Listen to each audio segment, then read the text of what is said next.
Off, I want to thank everyone who turned out tonight, and want to welcome Alan. I see him now on virtual. Unfortunately, Eric, Diedrich, and Chris will not be able to join us tonight. Chris might be able to join us later, but we'll see how it goes.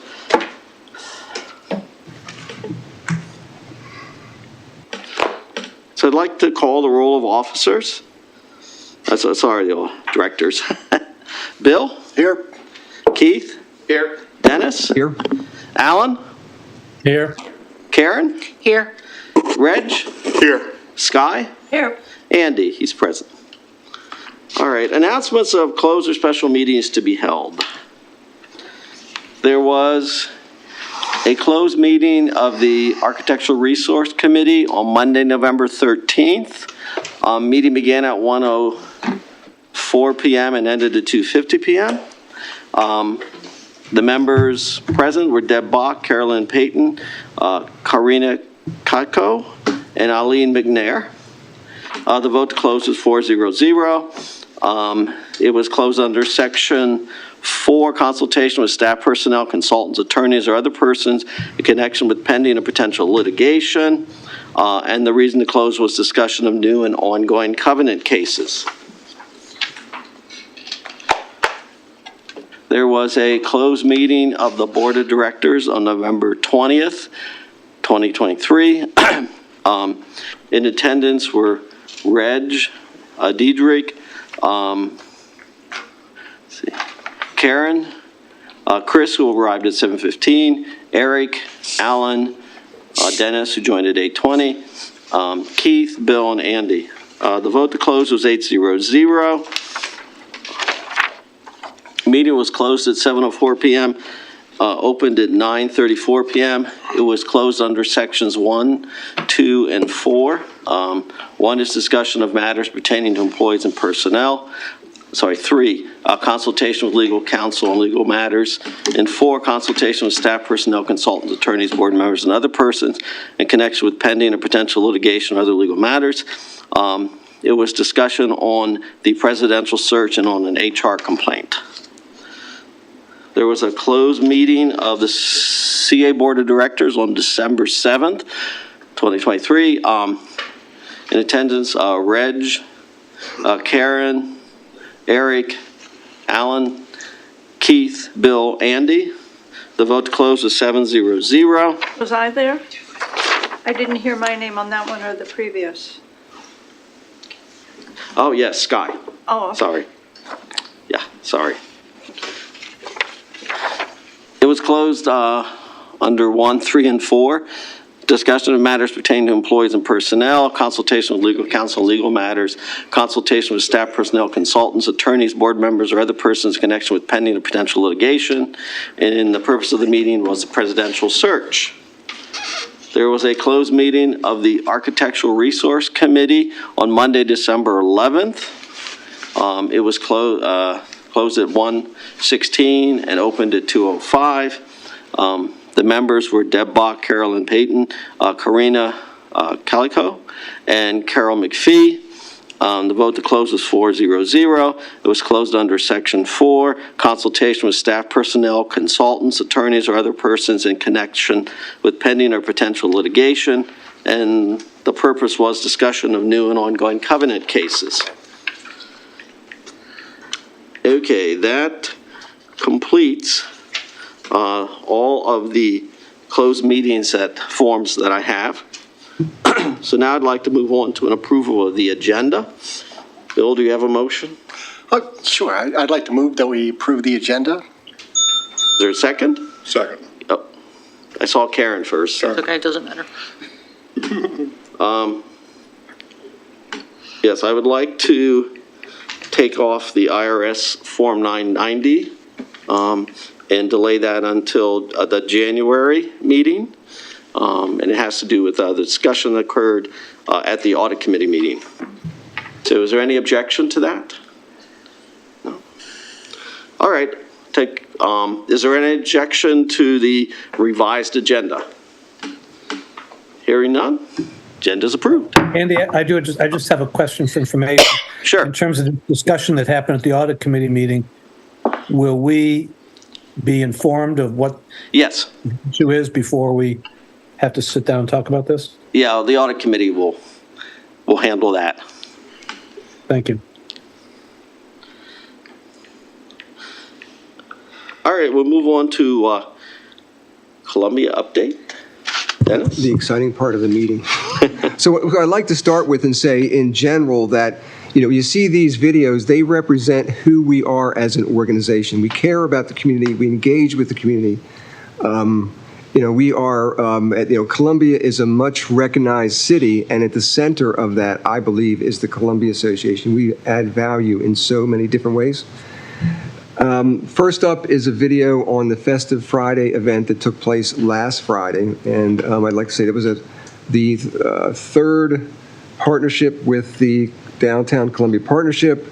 It's the second of 3 events at the lakefront.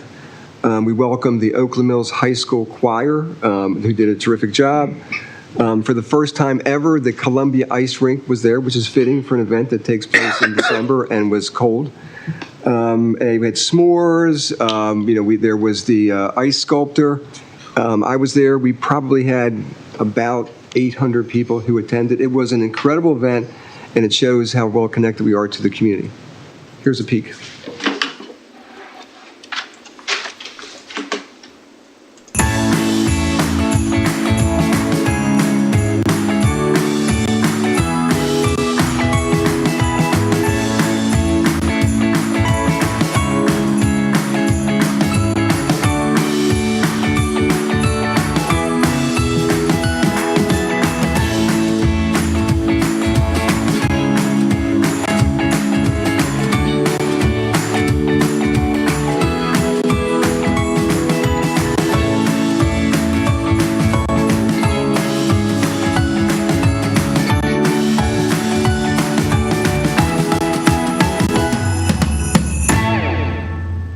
It was absolutely that much fun.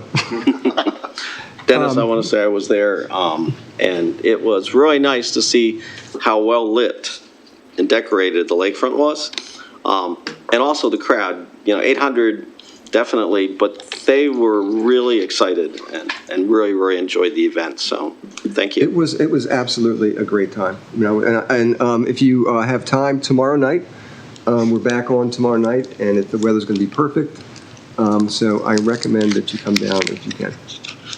So every year around this time, we do a gratitude wall at the clubs where members can come in and speak to what they are, what they're excited about, what they're happy about, what they want to share. And here is a peek at that.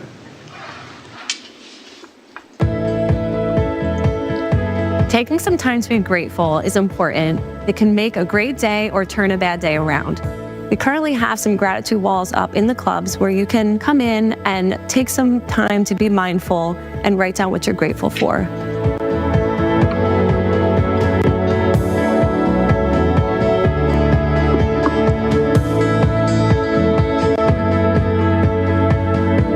CA is here to provide the space for you, whether it's indoors or outdoors, to find a place of community and physical and mental well-being.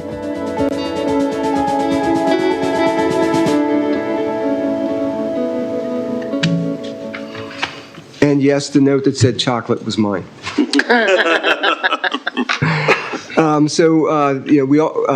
We are completely committed to sustainability and the environment, and we worked with the Oakland Mills High School on a Weed Warrior program. There are about 1,300 volunteer hours this year that were where we engaged with the community on weed warriors and pulling plants. And here's a peek at some of that.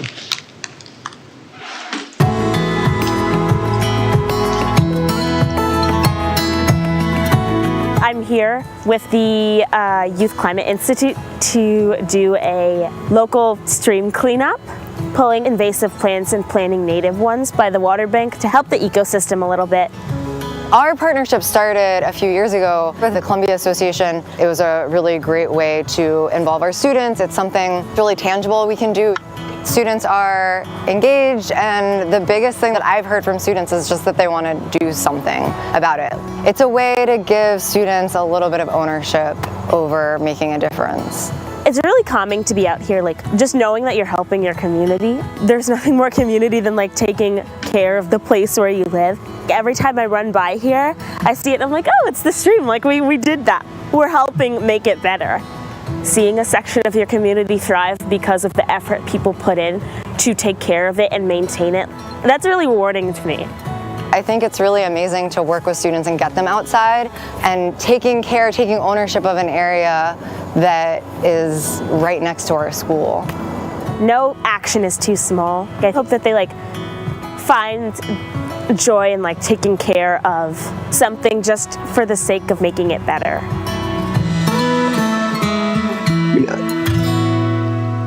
You can't watch that and not go, damn, that's exactly who we want to be.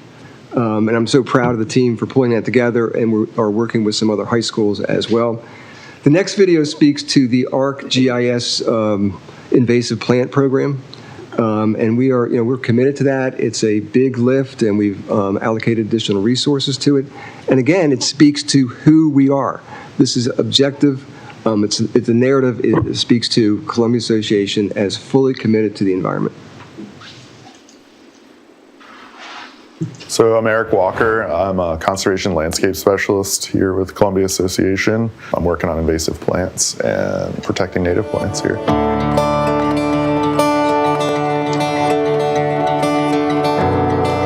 We are inventorying and monitoring invasive plant species in Columbia, and we're gathering data like gross infested area and cover class so we can see the distribution of invasive plants across Columbia.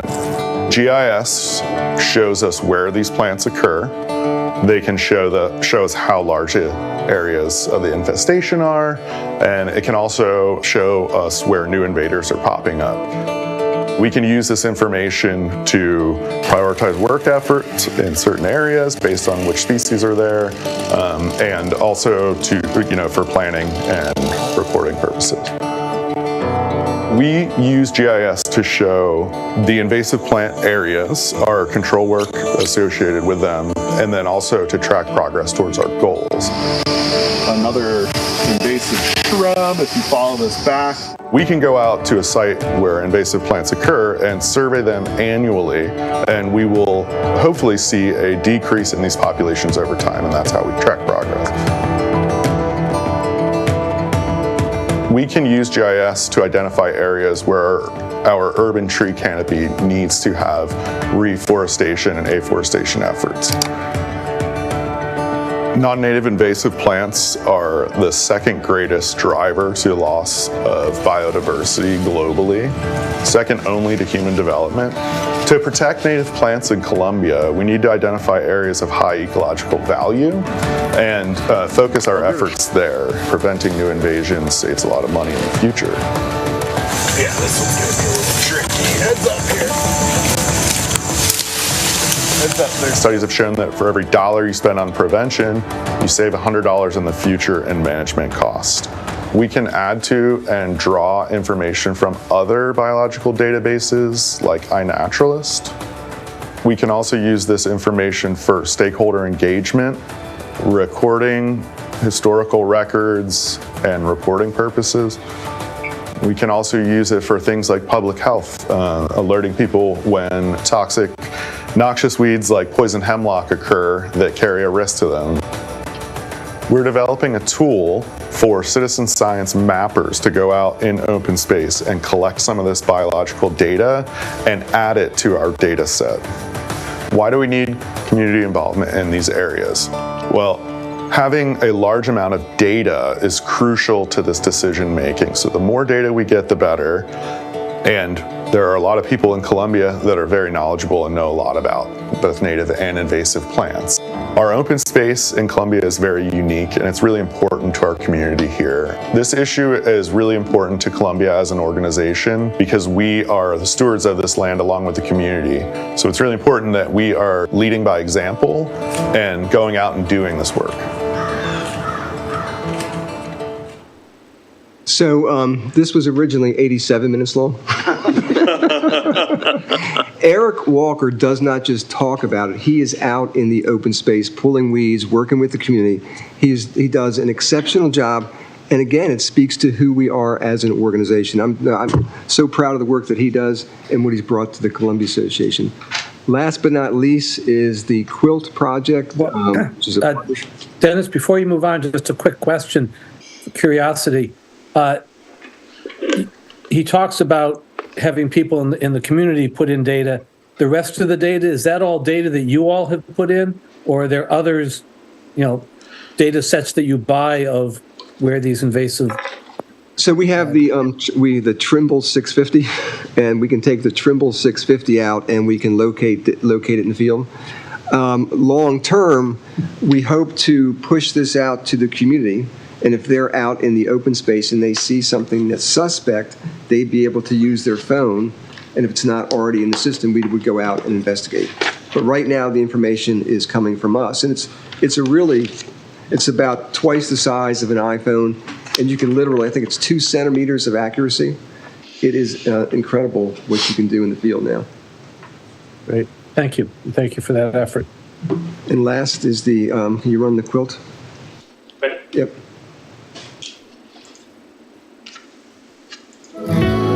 It really is in our mission to make Columbia a better place to live, work, and play. And even though we are a large organization, we understand that we cannot, nor should we, do that alone. We have amazing, incredible partners in this space doing amazing, incredible things. So it's really important to prioritize the work that we do with our partners. We thought, wouldn't it be great if there was a visual representation of all of the different ways that we connect with the community? And so from that, the quilt idea was born. We communicated with our partners and let them know about the project and how their ideas and artwork could be included for historical preservation, and they got to lean into their creativity a bit. What the quilt represents to Columbia Association is our journey as an organization and our commitment to working with others. It is the weaving of our stories with incredible organizations in and around Columbia, Maryland. And these relationships have gone on for years, decades even. They're partners we've worked with maybe even since the birth of Columbia Association. So it's really powerful to have that in an artistic piece, a creative, beautiful piece. We are honored to have been able to facilitate that vision for others in the community to see not only how we work together, but how they connect and work with each other as well.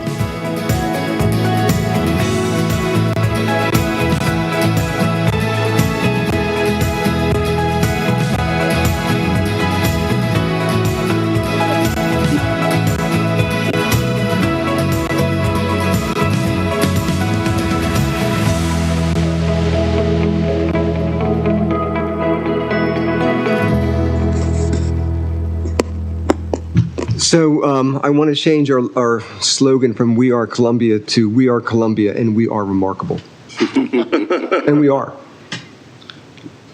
Thank you, Dennis. Is Scott? the quilt still hanging, and how long will it be there at the Art Center if it is? I think it's still at the Art Center that's going to rotate around, but I'll find out. Thanks, Dennis. Appreciate it. Good videos. All right. Now I'd like to welcome Delegate Dr. Terry Hill, who has joined us. And we want to thank her for coming out tonight, because I know the delegates are very busy now that the session is coming up. Delegate Hill has presented a bill, which all of you have copies of, and I'll turn the floor over to Delegate Hill. Welcome. Well, thank you very much. Thank you very much, ladies and gentlemen. Thanks for being here this evening. I guess you're all wondering why I called this meeting here. No. So I think you were given the latest version of the reworked version of the earlier version that was posted on the website. And let me just explain the purpose of the legislation as I envisioned it. So I've lived here since 1969, and there are two things that I constantly have heard from Columbia residents. One was, why are we paying this lien it's as if we're supporting a local government, and yet we get no credit for it. And we never did anything with that, and nor did I ever hear anything from the council or the villages about, is there something you can do? But I heard a lot about, this doesn't seem right. The second thing is that particularly as Town Center has been developing, there were a lot of questions about people moving in not knowing what that meant. Right, Columbia was a nice place with a school system and maybe close to their jobs, but they really didn't understand what it meant to be a resident of a community that has Columbia Association as its Columbia Recreational and Parks Association, right, taking care of so many things. And as we started seeing legislation come out that, for instance, Delegate Feltmark had a bill last year talking about the voting structure in each of the villages.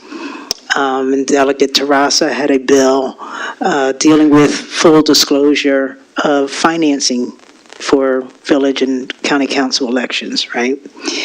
And so looking at those, it occurred to me that these two things were things that had not been addressed, and that I would propose a bill to try and address this because it's been a consistent concern and complaint. And so that's what this draft is. The process is that I call the bill drafter and tell them, can you pull something together that would serve these purposes? We had an original draft that I knew would not be the bill to be introduced, but I wanted to share it with you all and get your feedback. We then had a scheduled delegation public hearing. And for bills that we will be considering in Annapolis, our delegation requires a public hearing before we consider the bill. We then consider the bill with any changes that the bill sponsor wants to put in it. We will then vote on the bill. When we have a hearing on the bill down in Annapolis when session starts, generally that's not open for a lot of additional public comment. We may ask for experts to come down to inform the delegation about questions with respect to questions we have, but the public hearing phase has passed.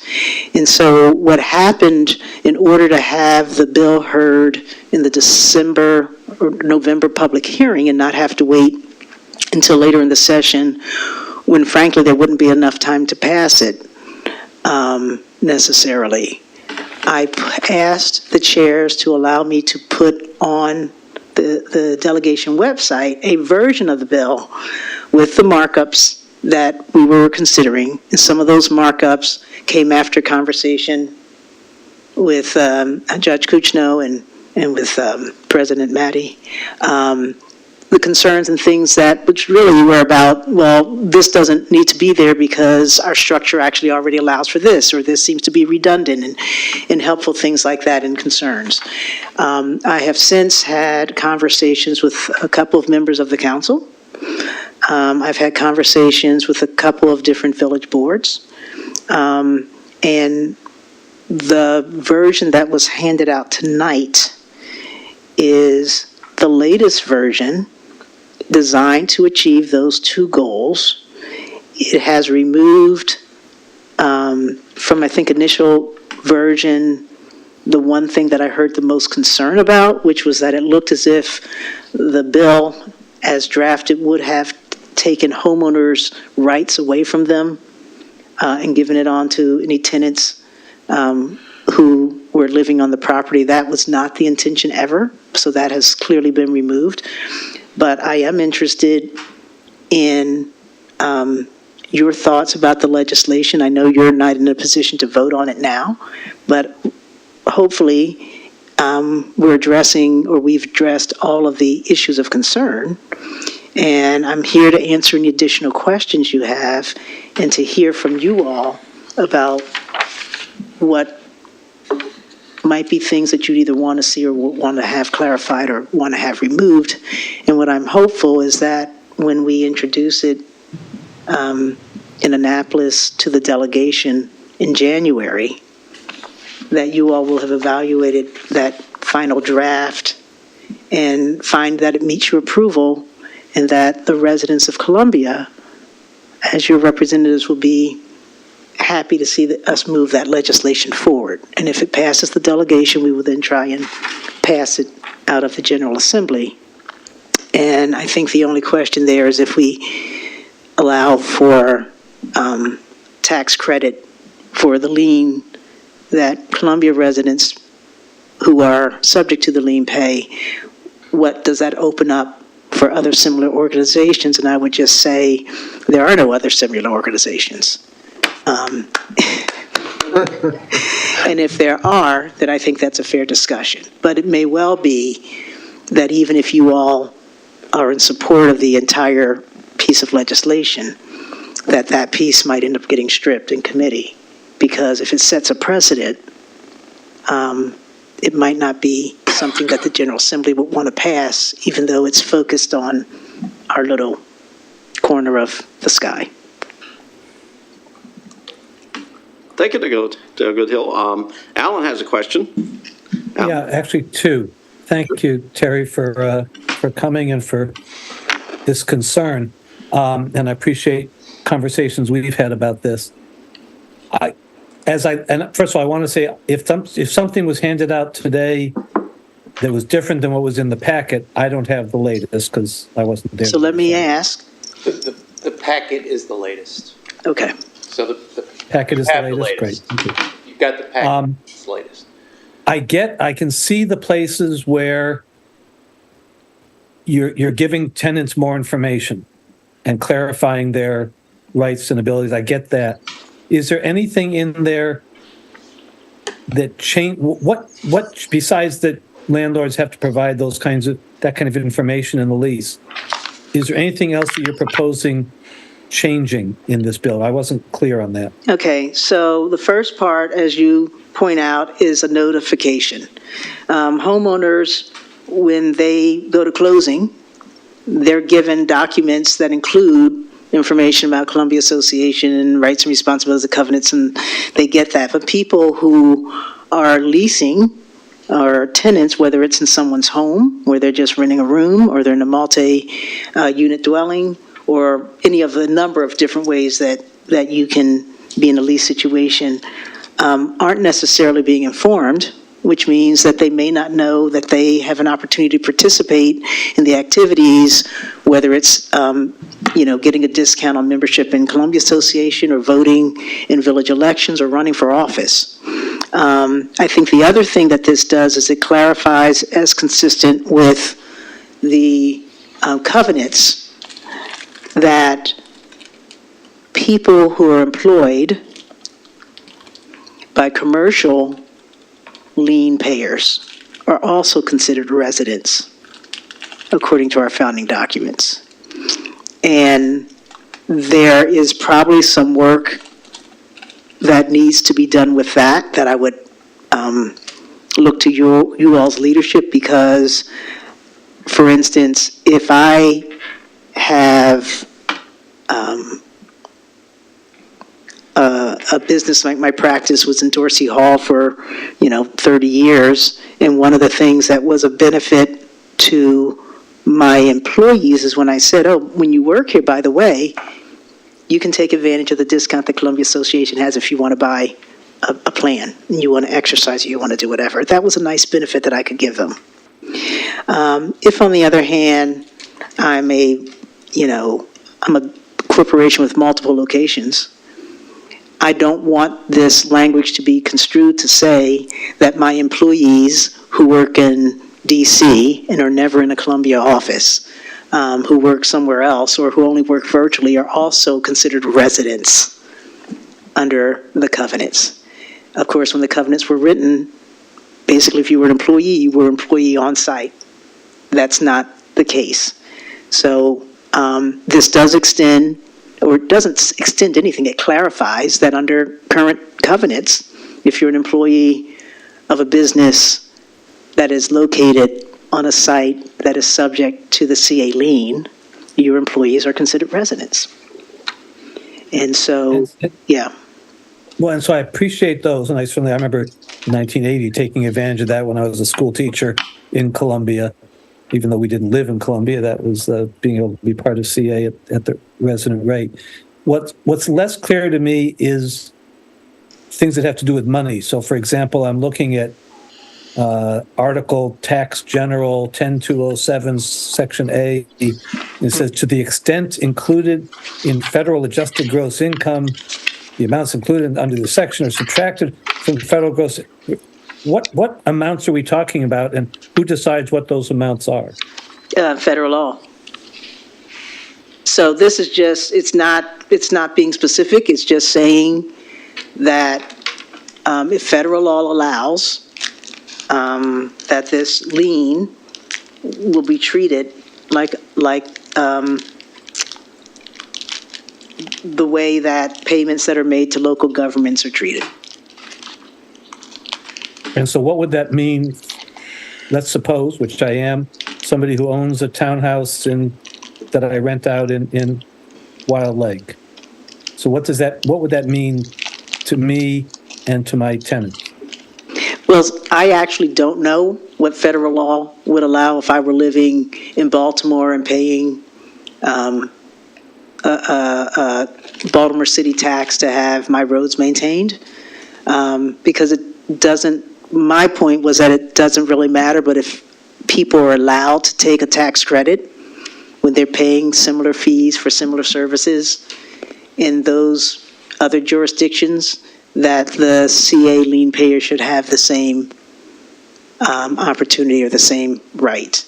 So I did not bother to get into the tax law. It may be that it applies to nothing because they have nothing, but I believe that they do. And again, the complaint that I was trying to address, without getting into the weeds, which, the tax credits will change every couple of years. But it's to say that for the kind of services that Columbia Association provides, which are more than just being a recreational supplier, recreation parks facility, that where credit is given to people who are paying similarly into other jurisdictions, people paying the CA lien should be similarly treated. Does that help? And would that apply to the landowner or to the tenant? No, the landowner.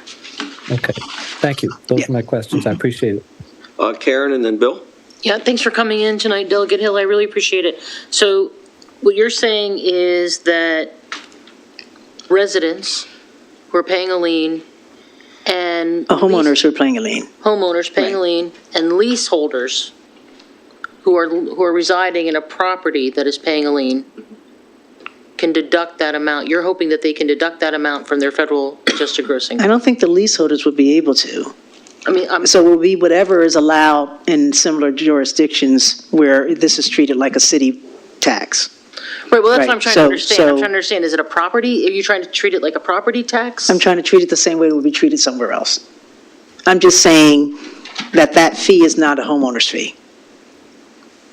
It's equivalent or more similar to a municipal tax, And you want people to be able to deduct that from their federal taxes? the way municipal taxes would be deducted. How? And in some cases, you can't deduct those municipal taxes, right? Right, so my next question is so I when I first saw this bill, I thought that it was gonna, I thought you were trying to do something on just the Maryland level, so that you could do that that it would apply to your Maryland taxes, but not your federal taxes, because when the tax laws changed several years ago, most people are now taking the standard deduction. So will this really make a difference? If everyone's taking the standard deduction, how will this I don't know. make a difference? I don't know. I mean, I'd have to talk to the tax attorneys about that, and that may change in the next 2 years when they change their law. And I mean, I think what you're pointing out, and I may have to go back to the bill drafter, it talks about federal adjusted gross income. I told them I wanted to be treated the same as it would be for municipal tax. This is what they came up with. And it may be that we don't do a tax credit or deduction on the Maryland state taxes for this kind of thing. Right? And that's why it's put in there, but I'll go back and ask them. Okay. Is there a reason that we're not saying for federal or Maryland taxes?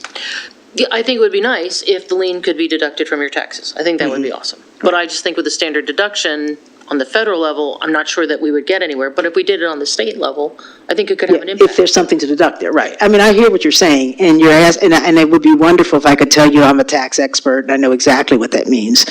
My goal was to say, treat it the same as you would treat that. And if treating that means you deduct it at the state level and you're entitled to deduct it at the federal level, then fine. If the law says you're only allowed to take it at the federal level, then fine. Nothing special, Okay, just the same. gotcha. And so when the draft came back and it just said federal, my assumption was that what the bill drafter who does the research was saying is that's the only one that applies. But by the same token, I don't think there's a reason not to also say state level, because there may be a point where if it's not done now, you do get a tax credit on your state, in which case we certainly would want to be included in that. Okay, I have one more question about that. So then the other thing is, if I am the property owner and I pay the lien, but then of course I'm charging someone rent, if the renter then is going to take that deduction, can I still take the deduction? Is that double? I think it's the can we property both? owner who will take the deduction.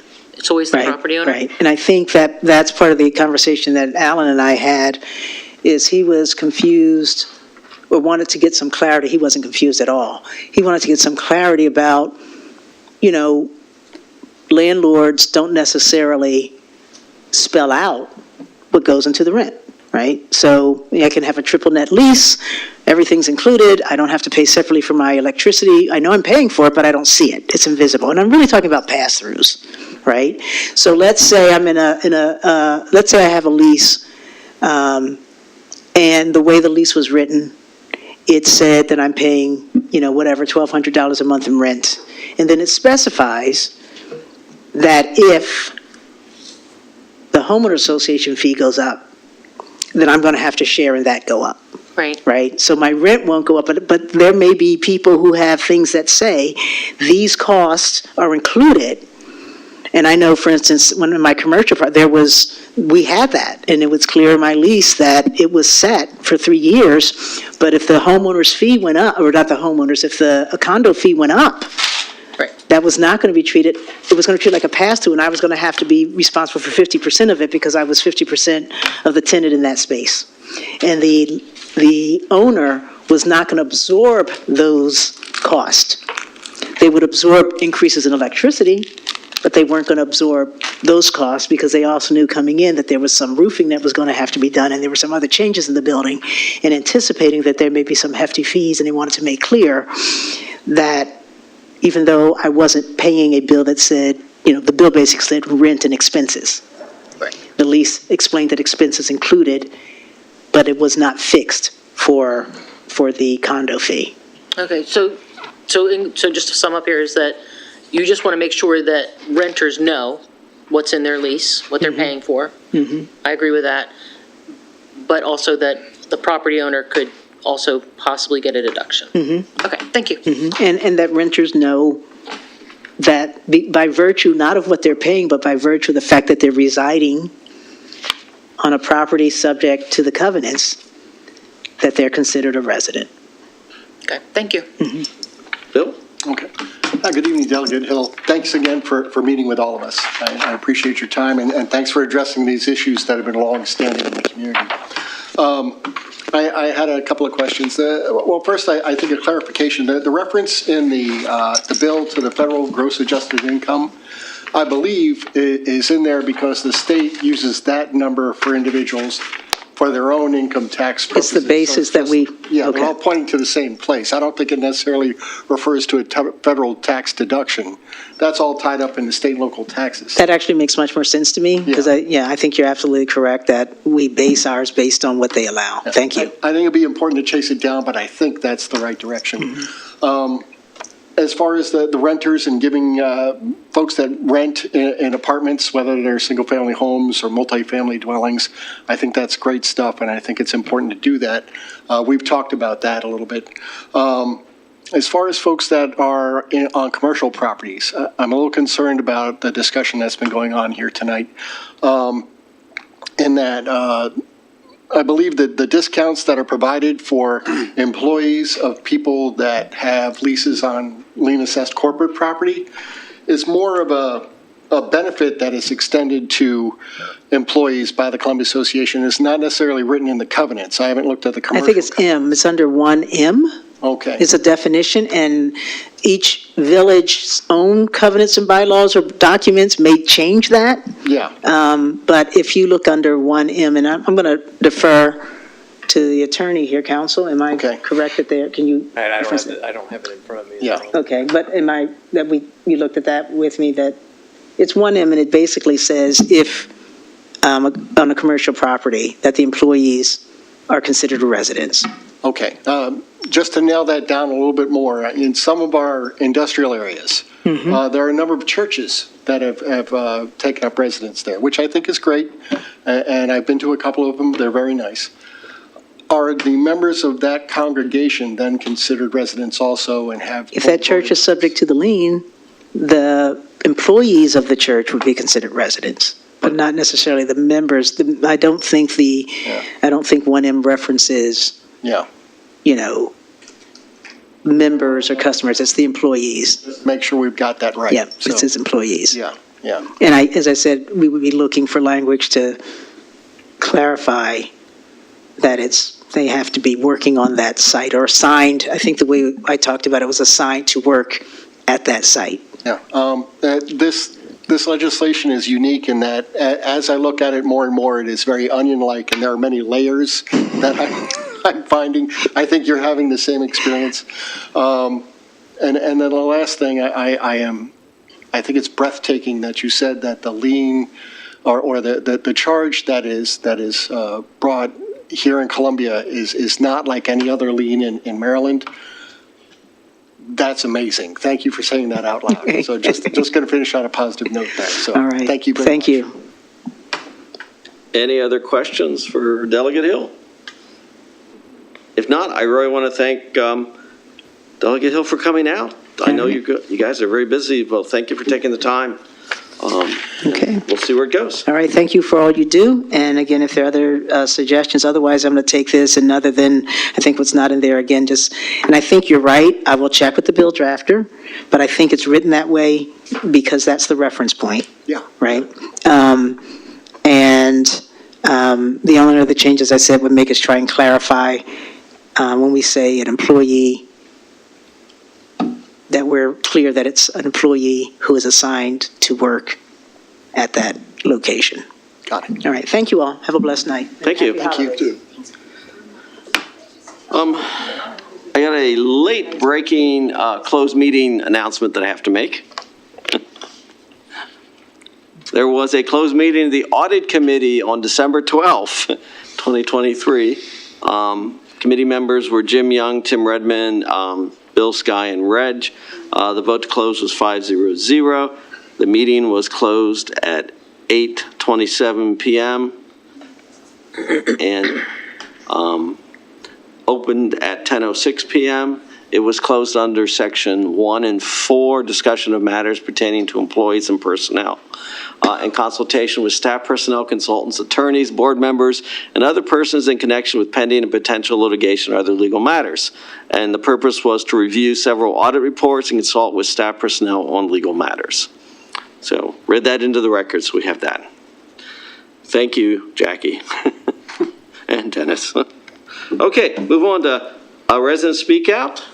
I want to thank all the residents who signed up tonight. First up, we have Bob Dover, who's speaking as an individual, and welcome, Bob. Hello, folks. During the Watershed Advisory Meeting on November 13th, a member of the staff made statements about the Longfellow project that I disagreed with, and I wanted to get some clarification. I followed up with an email asking for documents specific to that project. I stressed that I was not seeking personal opinions or anecdotal observations, but documents, reports, and correspondence specifically related to the statements that were made. I tried to narrow the scope of my request and offered to meet and discuss in order to minimize the effort needed for a response. The staff member responded. Instead of providing written documentation, he gave me his personal opinion. I personally disagreed with that opinion, and so does Dr. Margaret Palmer's 2014 study of more than 600 stream restoration projects. Instead of project-specific documents, He referred me to the Watershed Management Plan and Strategic Plan. These are generic and make no mention of the Longfellow project. That's not what I asked for. And he told me that if I wanted project-specific documents, I needed to contact other agencies like Army Corps and State Highway Administration. And then in response to my request for a copy of the recording of the meeting, he told me that they'd forgotten to record the meeting, to which I asked for a copy of the written minutes of the meeting, and those were, that was never responded to. So I responded on December 5th. I objected to the suggestion that I have to obtain documents and correspondence from other agencies instead of CA. And I repeated my request for documents that are in CA's possession. You can tell me that you don't have documents, or you can tell me, you can cite case law or regulations and tell me that you don't have to give me documents. But I thought telling me to go to other agencies to get documents that I know you have, I didn't think that was appropriate.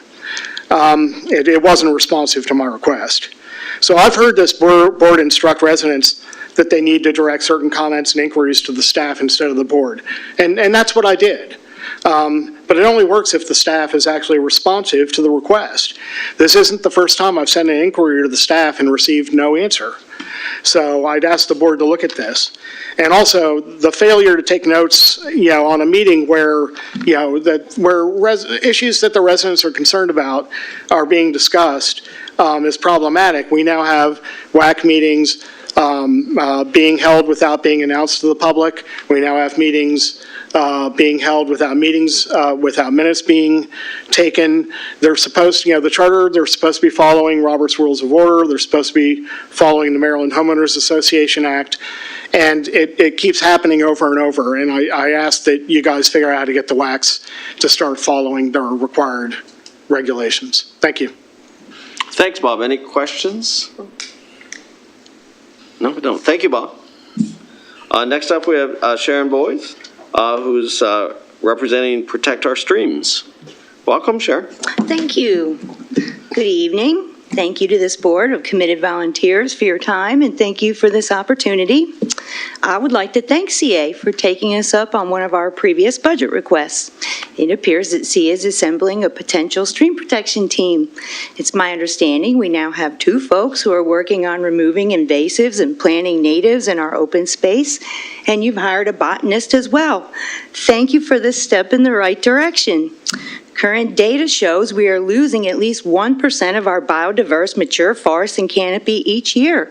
So it is also extremely critical to protect and preserve any fragments of forest that we have left at this point.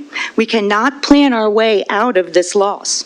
Thanks to a majority of board members, Protect Our Streams, members of the community, elected officials, several environmental organizations, and for the Army Corps and MDE listening to all of our concerns on the Lake Elkhorn project, we dodged a bullet this time. But every day that goes by that CA mistakenly touts Longfellow as a successful project, our forest canopy, our environment and wildlife, and quality of life are at risk.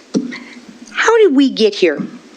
How did we get so far removed from what makes Columbia so special? The recent tree plantings in Longfellow prove the project is failing. Did you know that the Army Corps requires a 70% tree survival rate? The area is overrun with invasive species, and don't even get me started on the water quality. I want to thank CA and the county for addressing the giant sediment deposit from the recent water main break before even more silt and sediment made its way from the headwaters downstream to Wild Lake. But let's think about that a minute. By this single incident and follow-up action by CA, they have clearly demonstrated that they now know they finally understand what the problem with our streams is. They now know that stream restoration projects will not mitigate silt and sediment in our streams and lakes. Without any baseline testing or monitoring required or performed for any length of time, we have zero proof of this project being a successful project. And in fact, visual observations indicate quite the opposite. This problem with the streams is what we are allowing to enter the streams. This is a stormwater runoff problem, not a stream problem. The mature forest isn't the problem, it's a huge part of the solution. We dodged a bullet on Elkhorn for now, but what's up with the status of the easements? Why hasn't the community been assured by CA that our open space that we pay to maintain is safe from bulldozers and tree removal? How many acres of CA's open space are currently in an easement? How have these agreements financially benefited CA or the residents? Theoretically, CA would have profited from the Elkhorn project, but at what expense to the residents? And would that have jeopardized CA's tax exempt status with the IRS? Two more requests for the budget. The board discussed the 133-acre Elkhorn easement for 11 minutes. CA never hired an expert to determine the value of the easement to ensure that Columbia and its residents would actually get their fair share of any deal before CA signed that land away. So number one, provide funding to hire a financially independent third-party easement valuation expert to assess all easements before they are brought to the board for a vote. We clearly need a new process for granting easements. Also, CA never hired an independent expert to perform a watershed assessment, to review the needs of the watershed and the concerns of the residents, and to review the design and perhaps offer alternatives on Elkhorn. So number two, provide funding to hire a financially independent third-party watershed expert to review all new proposed projects while they work with all of the stakeholders, including the residents, to update the 2009 Watershed Management Plan. The plan must be based on current science with a focus on tree protection and retention and upland practices that capture polluted stormwater runoff before it reaches the streams. The kids today, they get it, and the decisions we make today are drastically impacting their future, and they have serious concerns. Even they are asking if the trade-offs have been worth the losses. I know most of us care about the environment, and I know we all want to do the right thing. We must strive to preserve and protect our environmental past, our mature ecosystems, because the future is watching, and they are counting on us to do the right thing. We must do better, and that starts by protecting and preserving our streams and ponds and trees. Thank you for your immediate consideration, and I hope everyone has a healthy and happy holiday season. Thank you, Sharon. Thank you. Any questions? No, I don't see any. Thank you. Thank you. Next up on my list is Sarah Kellett. Is she online?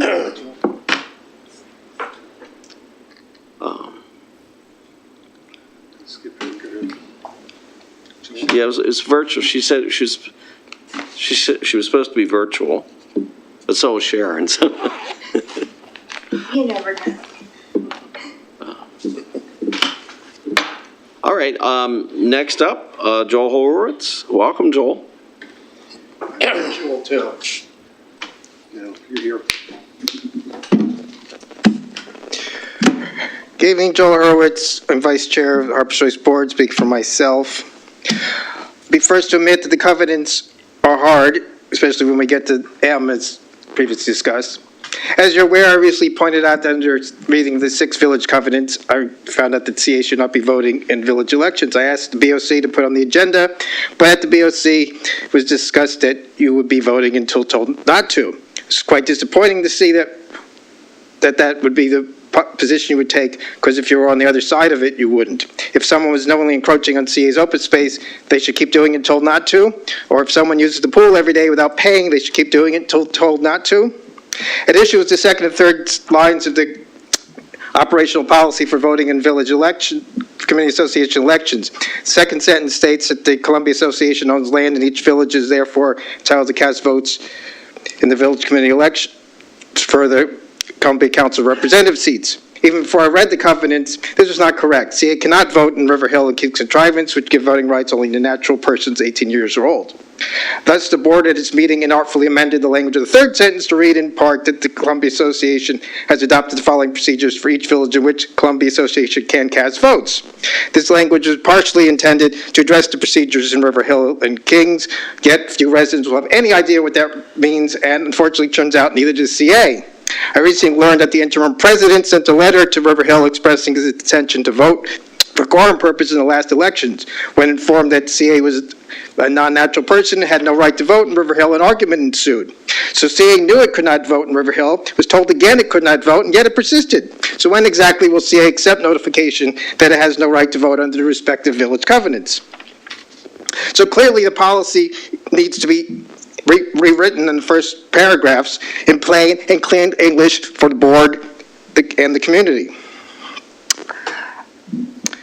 Many problems that flow from understanding that to dealing with her discussion of the delegate's bill, which she had stayed.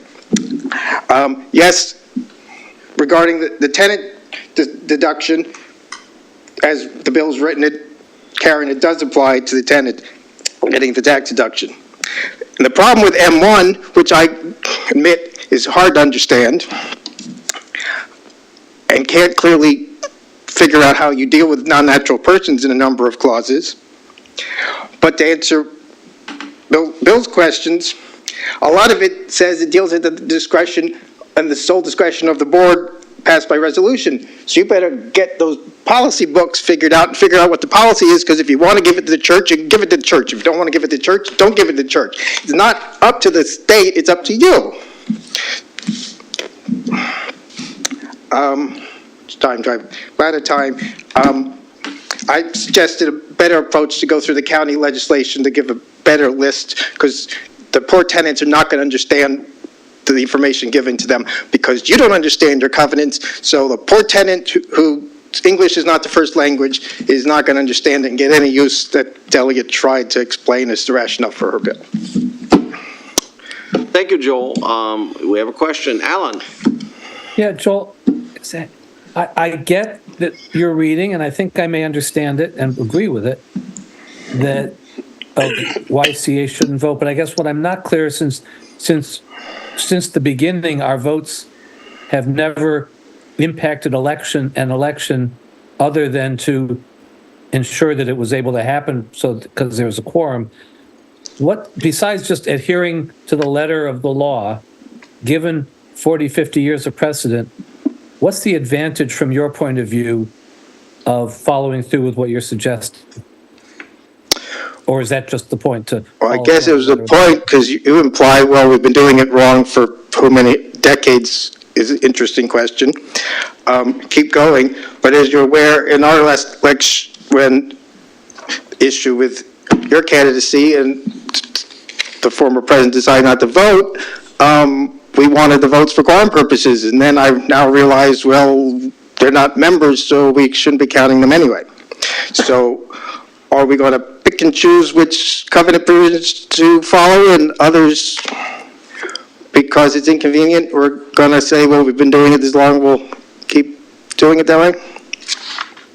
Okay, I appreciate that. Thank you for being clear. Bill?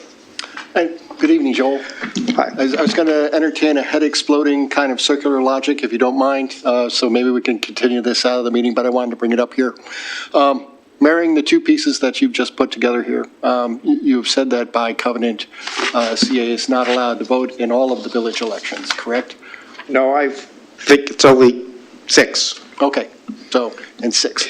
Because 4 of them do not have the language of either open space or CPRA land, or on top of that, restricting it to humans over 18. I got to be brief here, so thank you.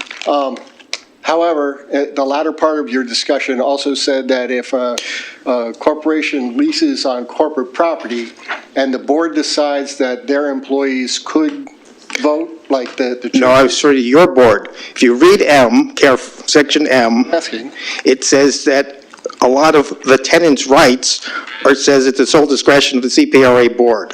Okay,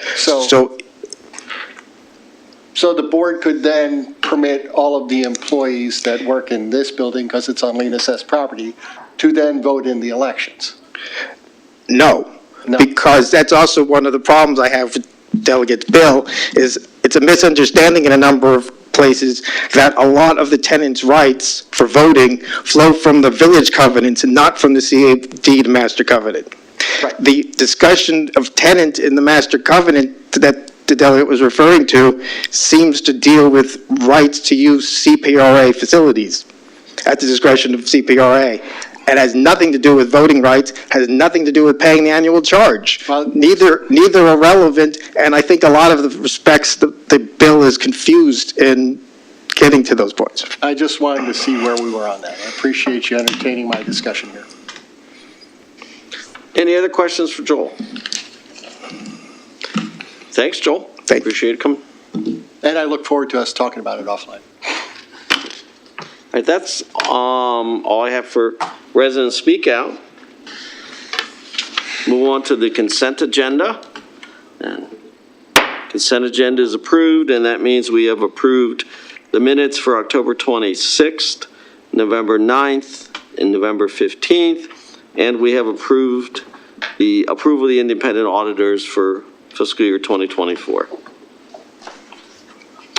Thank you. All right, we're going to move on to board votes. So under the board votes, we have to discuss the fiscal year 25 budget, the capital, the income, operating expenses, annual charge, cap and rate. So first off, let's look at the capital budget. Hopefully all of you have either brought your book or have it online, or so I'd like to move that we approve the draft capital allocation budget as presented in fiscal year 25. Keith seconded. All right, discussion.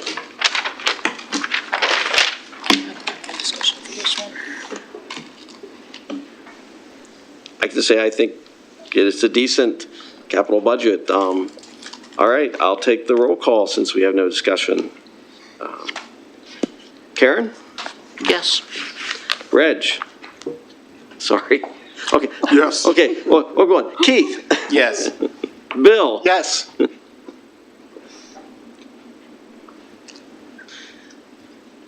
Yes. Reg, yes. Sorry.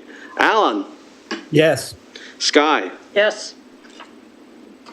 Andy, yes. Okay, so that passed. Very good.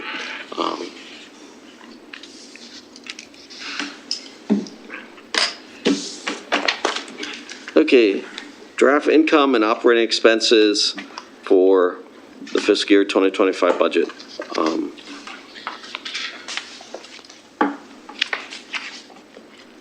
through my paperwork here.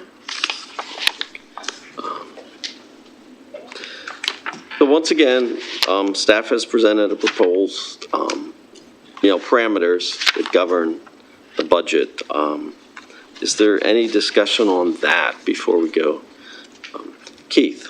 I'd like to ask for consideration, at least on the expense portion of the budget, to move to a 2-year cycle.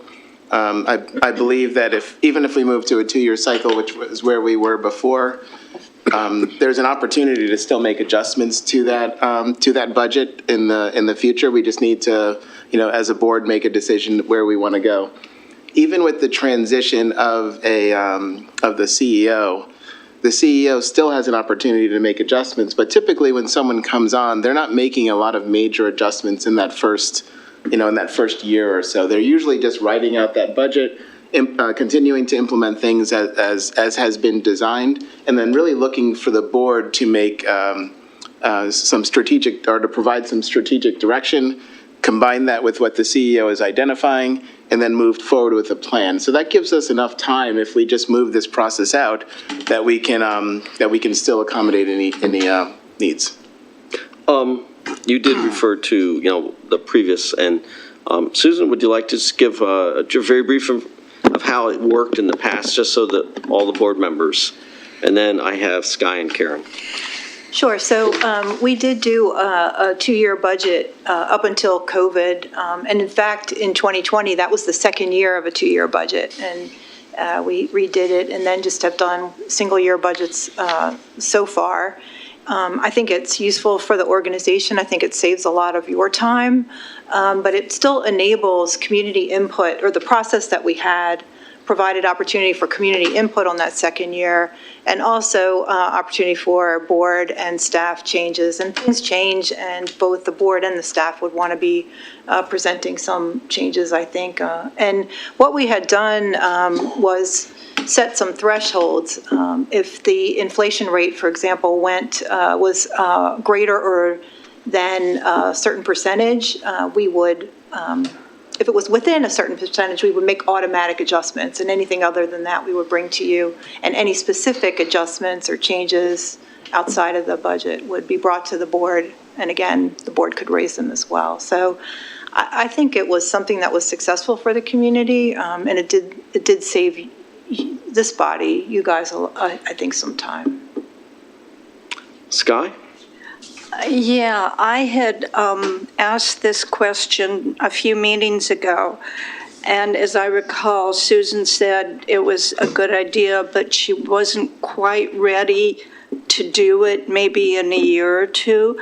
Could you speak to that? So I do think it's an uncertain time, there's no question. I think we would be making estimates like we always do, but those estimates might have a wider range.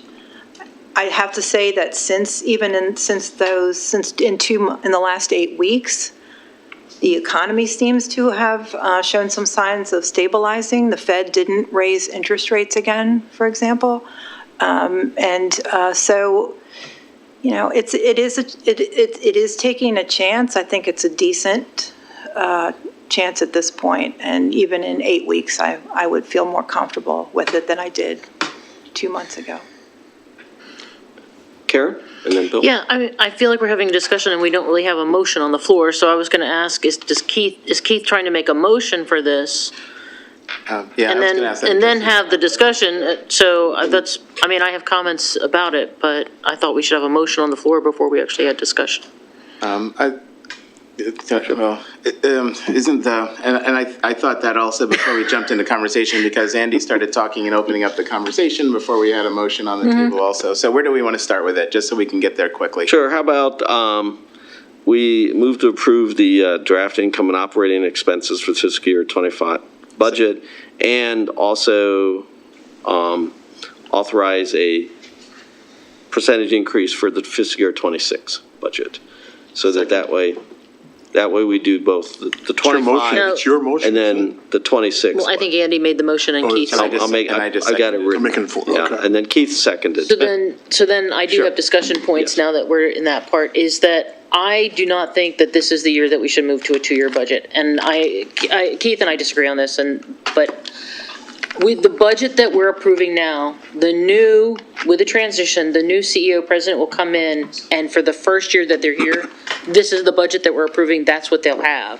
And if we approve a 2-year budget, they'll have that budget for 2 years. And I think that really hamstrings a new president. I want them to have as much freedom as possible to come up with a budget, to meet their goals and all those kinds of things. I want them to have a lot more influence than just inheriting a 2-year budget. So those are my thoughts. Sure. Bill, and then Reg, and Scott. Okay. A couple of things. First, we don't have a 2-year budget in front of us. We have a 1 year to just extend it for a second year without any supporting documentation, I think, is a fiduciary issue. We have a 1-year budget. If we want to go to 2-year, I think it should start with FY25 as the first. Right. And then you go from there. This is for next year's board, not this year. Related to that, 30% of this board is elected on an annual basis, and to go to a 2-year budget would deny 30% of the board potentially not having an ability to weigh in on the budget, which I think is a big issue for those of us who are elected every year. Those who aren't may not see it that way, but I think it's important to raise the point, and I think you should all deeply consider that point. Thirdly, just really quick, I believe that the discussion that we had prior here as far as uncertainty, I used the weather analogy. If we were here March 10th and you asked me what the weather was going to be like March 28th, I wouldn't have any idea because March is crazy. Karen's got a March birthday. My son's got a March birthday. You never know if you can have the birthday outside or inside. If this was a May birthday, you could figure out by the end of May, probably going to be good weather. So we need to figure out time and place. There's a lot going on economically, financially in the community, the state, and the nation. I think that we would want to defer for a more reasonable, calmer waters, if you will, before we adopt a 2-year budget. I find value in it, but I think at this point it may not be a prudent thing to do. Reg? So I have a March birthday too. Hey, so we got Pisces all over the place. Big birthday.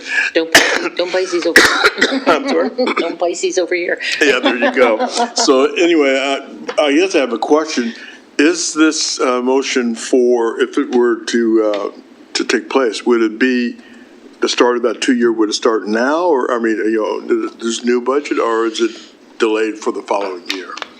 So that part I don't really understand. Secondly, if we do, and Keith said this, if we go to a second 2-year budget, it still allows time for an incoming CEO to be able to sit back and look and see what they have before them. I know when I go into a new command, I don't go in and start saying, okay, everybody start making all these changes because I'm the new guy here, I'm in charge.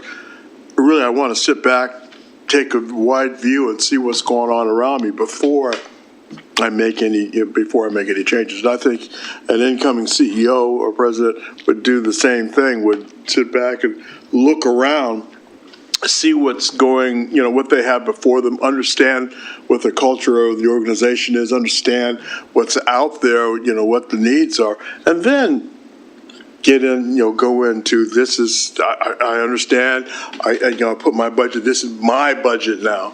But for incoming, they're going to take whatever they get because it just makes it easier for them, my thought. Sky, and then I'll jump into, and then Keith. I think the motion was a little bit obscure as far as the second year is concerned. We certainly can make the parameters of the second year as wide or as narrow as we wanted to. If we wanted to leave most of the decisions up to the next board, then we would make the parameters a wider range.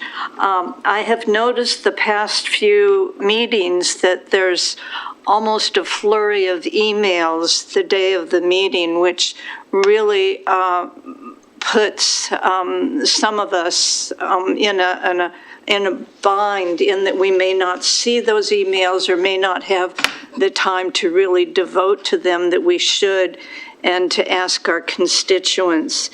And finally, I don't think it's a wise decision to adopt the second year once we have started this process. I think it's more objective to make that one of the regulations when we begin the process for the next budget. Okay, I put myself in the queue, and then Keith. Andy, Susan's got a hand up too. Yep. I just would, I probably didn't explain our previous process very clearly. So what we had done previously is we would have prepared what I think you're asking us to do, if you choose to do a 2-year budget, would be we would do this kind of detailed budget for FY25, and then within the package for 26 would be a schedule for FY26, a process with some public engagement, and then some high-level parameters about what FY26 would look like. The board would still end up voting on it for real in February of 25, but it would be a much more streamlined process with some assumptions, key assumptions already baked in. Yeah, and actually was going to talk about that because since I had been used to the 2-year budgets, yeah, so if we would go to a 2-year budget, what you would see in February is basically the fiscal year 25 detailed budget, and then you would see, as Susan said, the parameters that would create the 26 budget. And then when we got around to the 26 budget, you would still have the debate and the discussion among the board and the approval, but it would be a shortened time frame because we've already established the main parameters for the budget.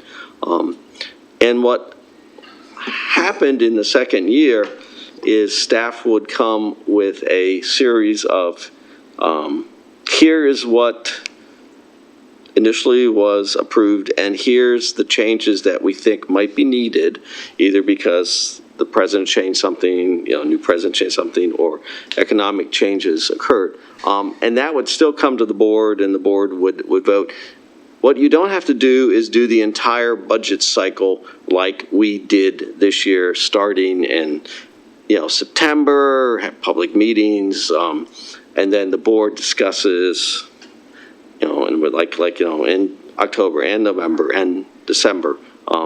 So the board discussion would be focused more on the changes that would be proposed, and would occur in more the December-January timeframe, which is why it frees up board time, because we don't have to go through the entire cycle.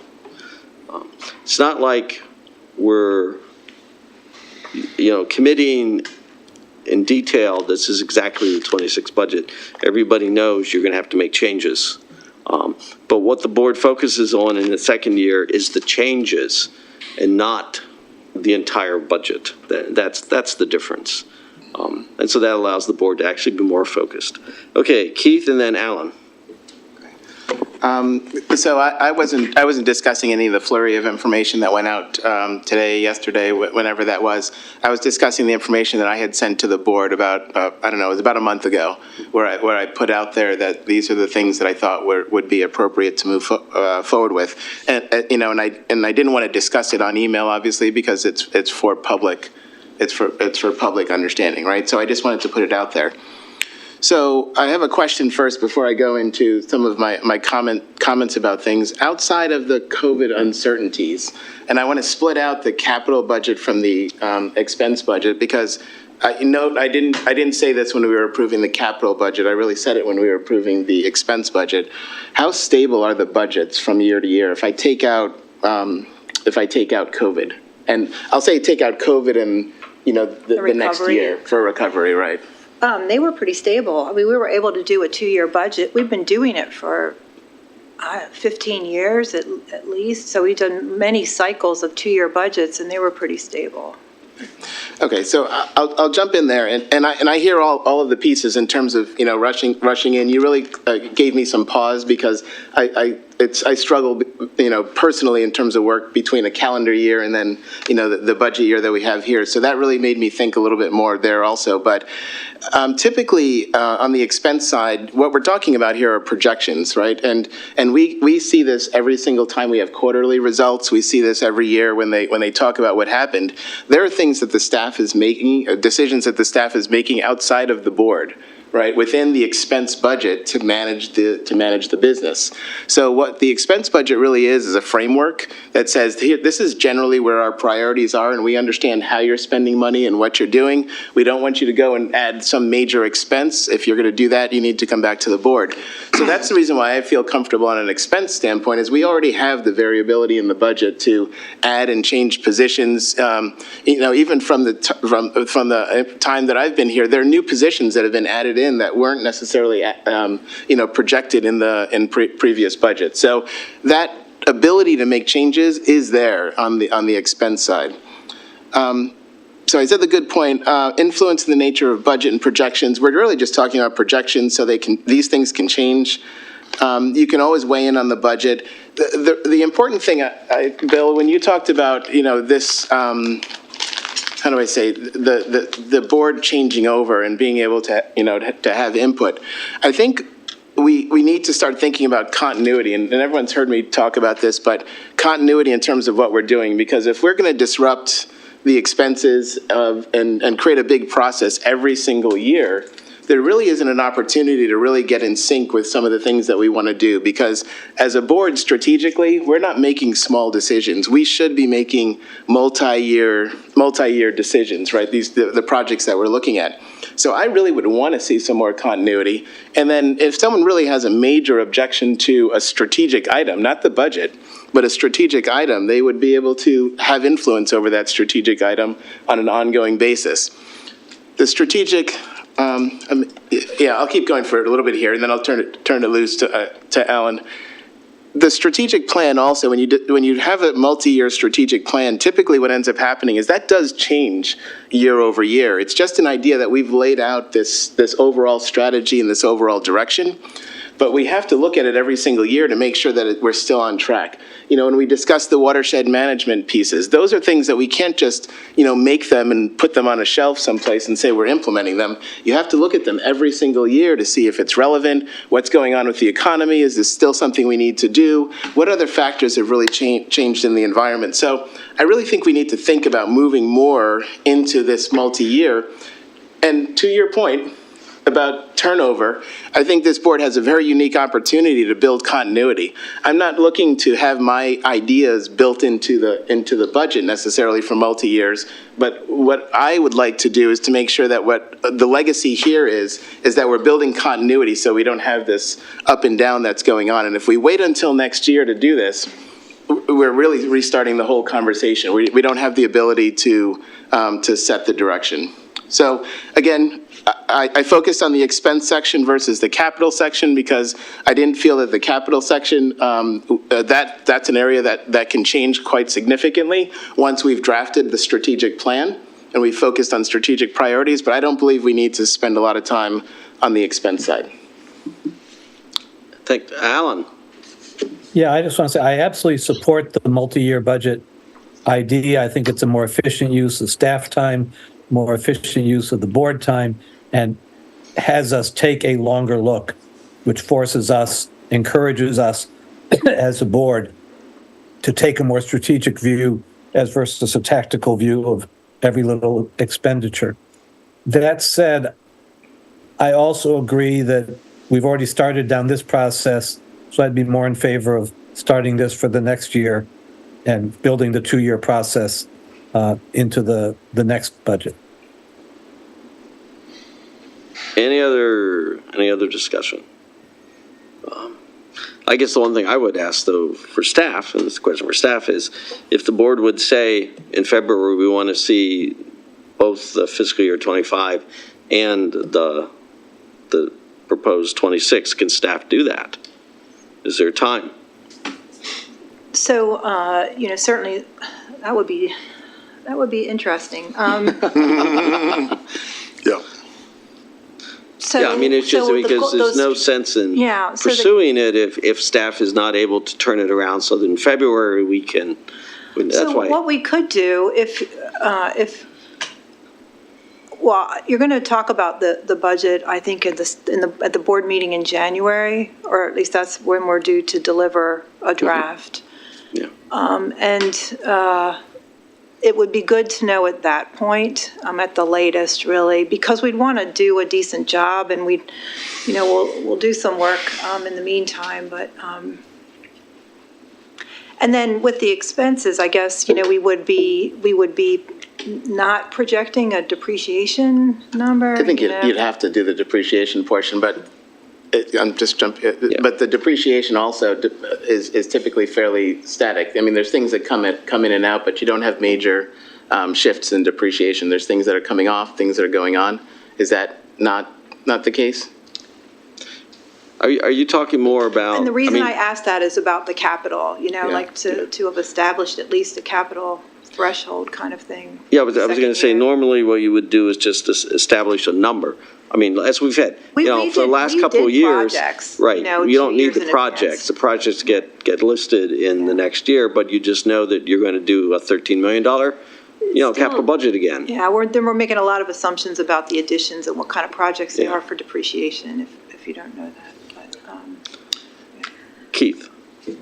So I've said my piece, so just to keep things moving, I'd like to, Sky's going to correct me on this, so I don't know how to do it. But I'd like to make a friendly amendment to remove the 2-year piece that was put into the budget, and proceed forward with the approval of the expense budget as is. All right, and I'll agree to that, so. Bill? So since we're talking about the operating budget, we have been talking since September about reestablishing the traditional grant program that we've had here. Right. And I have not seen that in our workbooks explicitly stated. There's a $10,000 placeholder in the Office of the President, and I think that's an important thing to have. But we're talking an order of magnitude greater and engaging with the Community Foundation of Howard County. So if we're going to be looking at writing a draft budget, I want to make sure that that gets included as part of the draft budget discussion. Is that is now the time to be discussing that? Yes, that is actually, this is now the good time.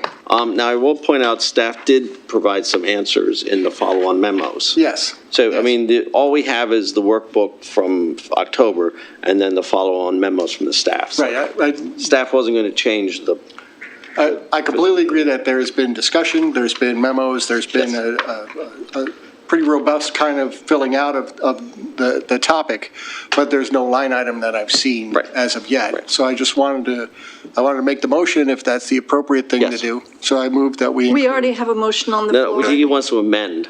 He's going to propose an amendment to the motion to approve the fiscal year 25 operating things. To include the $100,000 and engaging the Community Foundation of Howard County to restart the traditional CA nonprofit grant program for the community. Second. Give me a minute. I got to write this down. Sorry. There's some salient pieces there. See, there's Bill and Keith and proposing adding $100K in the grants line for the Community Foundation. Yes, to restart as we've done before, the traditional nonprofit program. Are you proposing an offset for that somewhere, Bill? No, I'm not. I don't have that. Staff had proposed we reduce the Treasury line, collection line by 100,000 if we were going to do this. Correct. Yeah. Right. Okay. So is that a? Yes. Okay.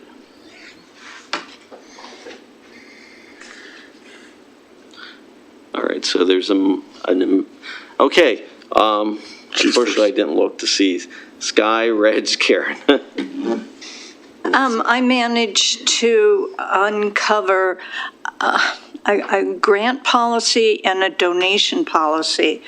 And one of them was written in 1985 or 1987. So I think we have to go by those two policies. And I'm not sure I have them handy. But I just wanted everybody to know that they exist, and we should look at those two as a first step. Reg? So my question to you is, okay, if we add the $100,000 to this other group, what does that do to the other requests for grants that are out there? You would have to make a separate motion. Well, the idea, I don't know if I can answer, because the idea is that we're not going to be facilitating the delivery of grants. We would give a lump sum of money to the community, to the Columbia Foundation for them to take requests and distribute. And then they would make the decision. That's what I have a heartburn with. Absolutely not. I think that if, for instance, I've spoken about, and other veterans have come in here, talked about a grant for the monument, and there's no guarantee we give the $100,000 to this other group that other group may decide, no, that's not something that we're going to spend money in. You gave us $100,000 and trusted us to do that. We're going to put it elsewhere. Absolutely not. Karen and then Alan. Yeah, so Andy, I want to add, what am I doing? I'm adding an amendment. That's my motion. I want to add an amendment to how we're approving I can't remember the language that you used, to approving the operating expense budget. Is that what I need to amend? Yeah, but right now we're talking about just the $100,000. Just Bill's grant? Just the $100,000. I want to make a motion for something else. Okay. Yeah, so we'll do that after. Okay, that's unless fine. It's referred to the Yeah, I have no comments on the Community grant. Foundation.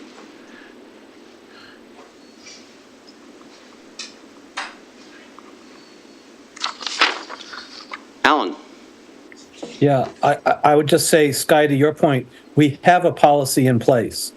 That policy says, but the policy doesn't specify an exact amount, so we don't have to create a new policy. What I'm hearing Bill suggest is that we fund what Bill calls traditional. Given how long I've been on the board, it doesn't feel traditional. To me, it feels like the new way that we do grants. But it's about funding the existing policy procedure, not some new or different procedure.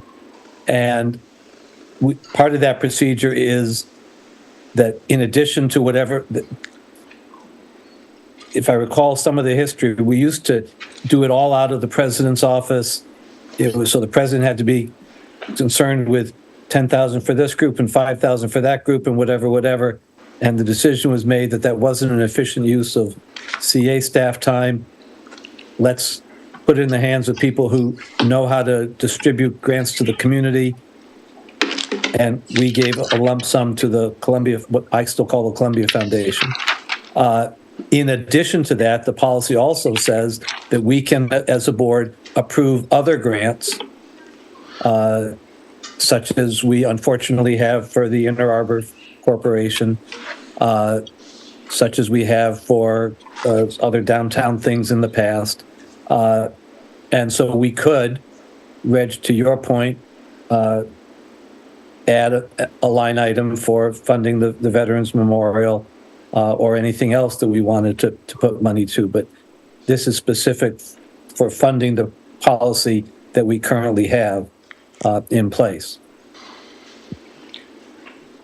Keith? Yeah, Red, just to address your thoughts in the email that I had sent out, just outlining pieces that I wanted. Be honest, I haven't seen it. No, that's fine. Okay. I just wanted you to know that I'm right on board. What I was hoping for is that we would fund the Community Foundation because, is it the Community Foundation? Yes. That we fund the Community Foundation so we can start transitioning back into that space. But I also said that I thought we should fund the memorial. And then allow staff to figure out how to make all of that work. So it's not one or the other for me. I think we need to, but I do think we need to move it toward the Community Foundation for the future. And in terms of the policy, one last thing, this is the budget for because I picked up when Karen said, this is the budget not for the next few months here, this is the budget for the next fiscal year. So we have plenty of time if we want to debate, unless it's the ethics policy. We have plenty of time. Sorry. if we want to, update the policy on distribution. So.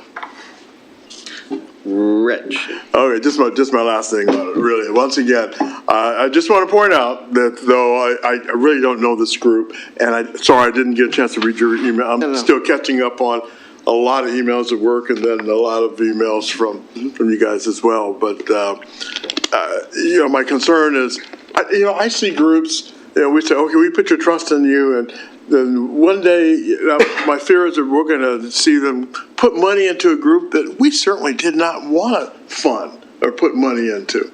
And so I think we ought to have some kind of control. And I don't think that just giving them control and says, hey, and I'm not sure how it all works, but I think just giving some group control and says, here's $100,000, do with it, you do this for us. I understand it's a simple thing to do, but I have a fear that you could run into a situation where they put it into a group that you don't want or something that you don't want as a board, but you have no say so now because you've given them the money, and that's the way it's going to come out. So Dennis is next. So and then Alan, and then Sky, and then Bill. I just wanted to say that there is a tremendous amount of good work that's done here that fits into that grant program profile.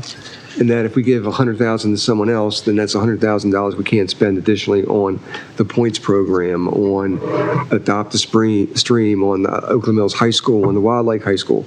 All the things that we're doing now that are so important. This is not like we're not doing any of that, so we need to give somebody else $100,000. We are doing that. With that being said, we're not building a monument, so I am in favor of that grant. But I would rather we direct exactly where the money goes and the board direct where that money goes. And we're making decisions on that every day. We're spending money on, I had team members out with Oakland Mills High School. That's a decision that we made. On the points program, on how aggressively we manage that program. We make those decisions every day. Alan, and then Sky, and then Bill. Yeah, I have to say that I'm actually very sympathetic to that point that Reg and Dennis are making, is how I felt when we originally changed the policy. I wasn't really in favor of it. But Dennis, what I'm not getting is when I asked about the offset, I didn't hear that the 100,000 would come out of the points program or whatever else. I heard it coming out of something else. Did I misunderstand what I heard?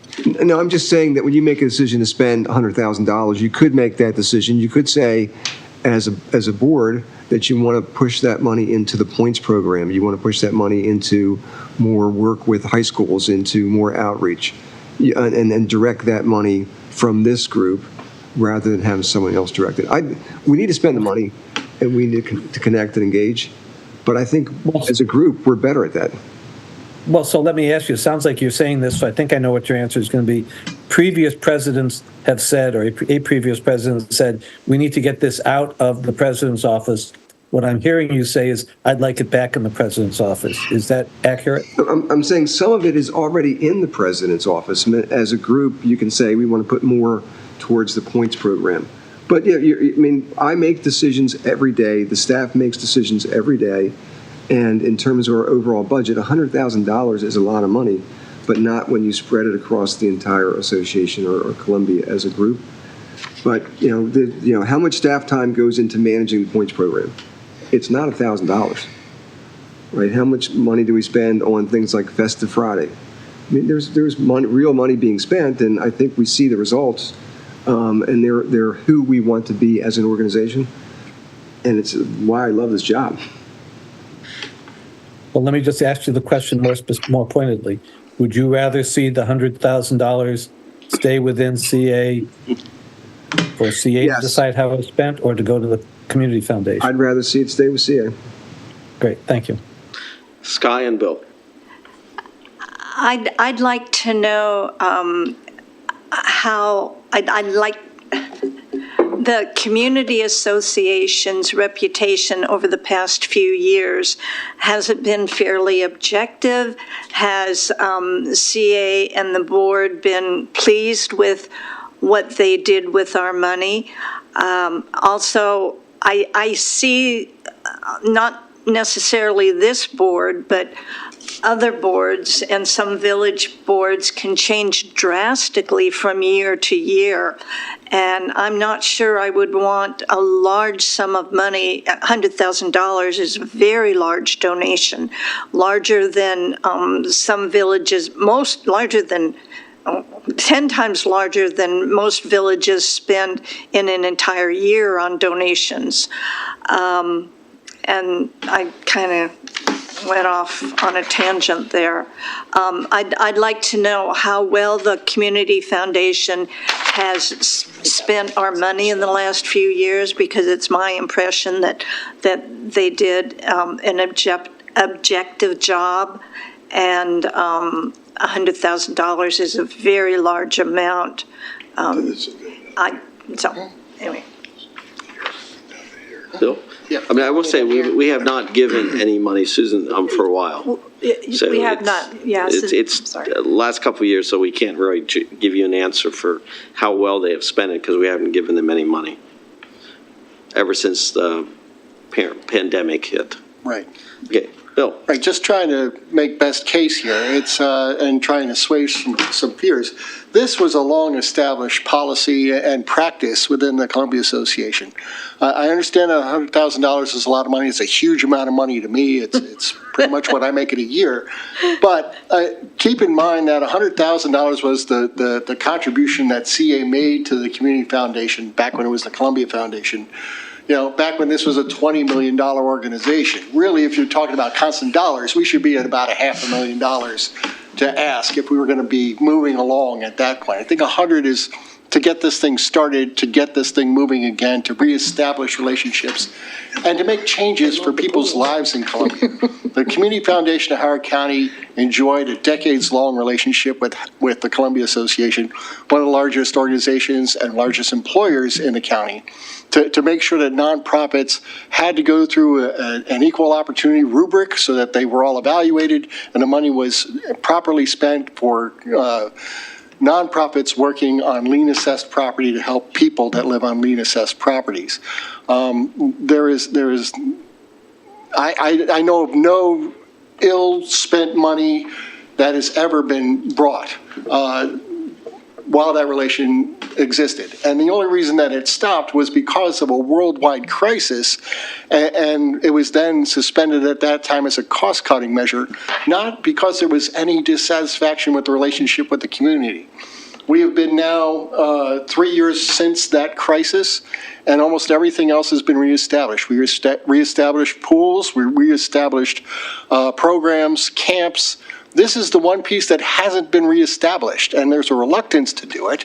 And it's important for us to enjoy the ability to provide philanthropy in an equitable way. And I think this is, in fact, barring any other procedure, the best way to do it. If somebody else has a better way to spend some money in the community to change people's lives, to help feed and clothe and educate and provide job training or whatever else they're doing with the money, let's make that happen. But this is the best that I know of, and I think it's high time that we get back to doing good things for good people in our neighborhoods. That's what this is about. This is not about the dollars. This is not about anything else. This is just trying to help people, and that's all I wanted to say. That's my best case for this, and I'll just leave it on the table there. I did not mean to imply that $100,000 was a huge amount to donate to the Community Association. What I meant to say is it's a large amount, it's a huge amount to donate to one project. Yeah. Well, I actually had my hand up before. Alan first. Okay. Bill, I'm not sure what data you're relying on, and maybe I've got my data wrong, but my recollection is when I first got on the board, which was not that many years ago, CA did all the deciding of where the grants went, and it was shortly before the pandemic that we changed that policy. So in my experience of it, it's a relatively new thing, not a long historic thing that we've been giving all this money to the Community Foundation to spend on our behalf.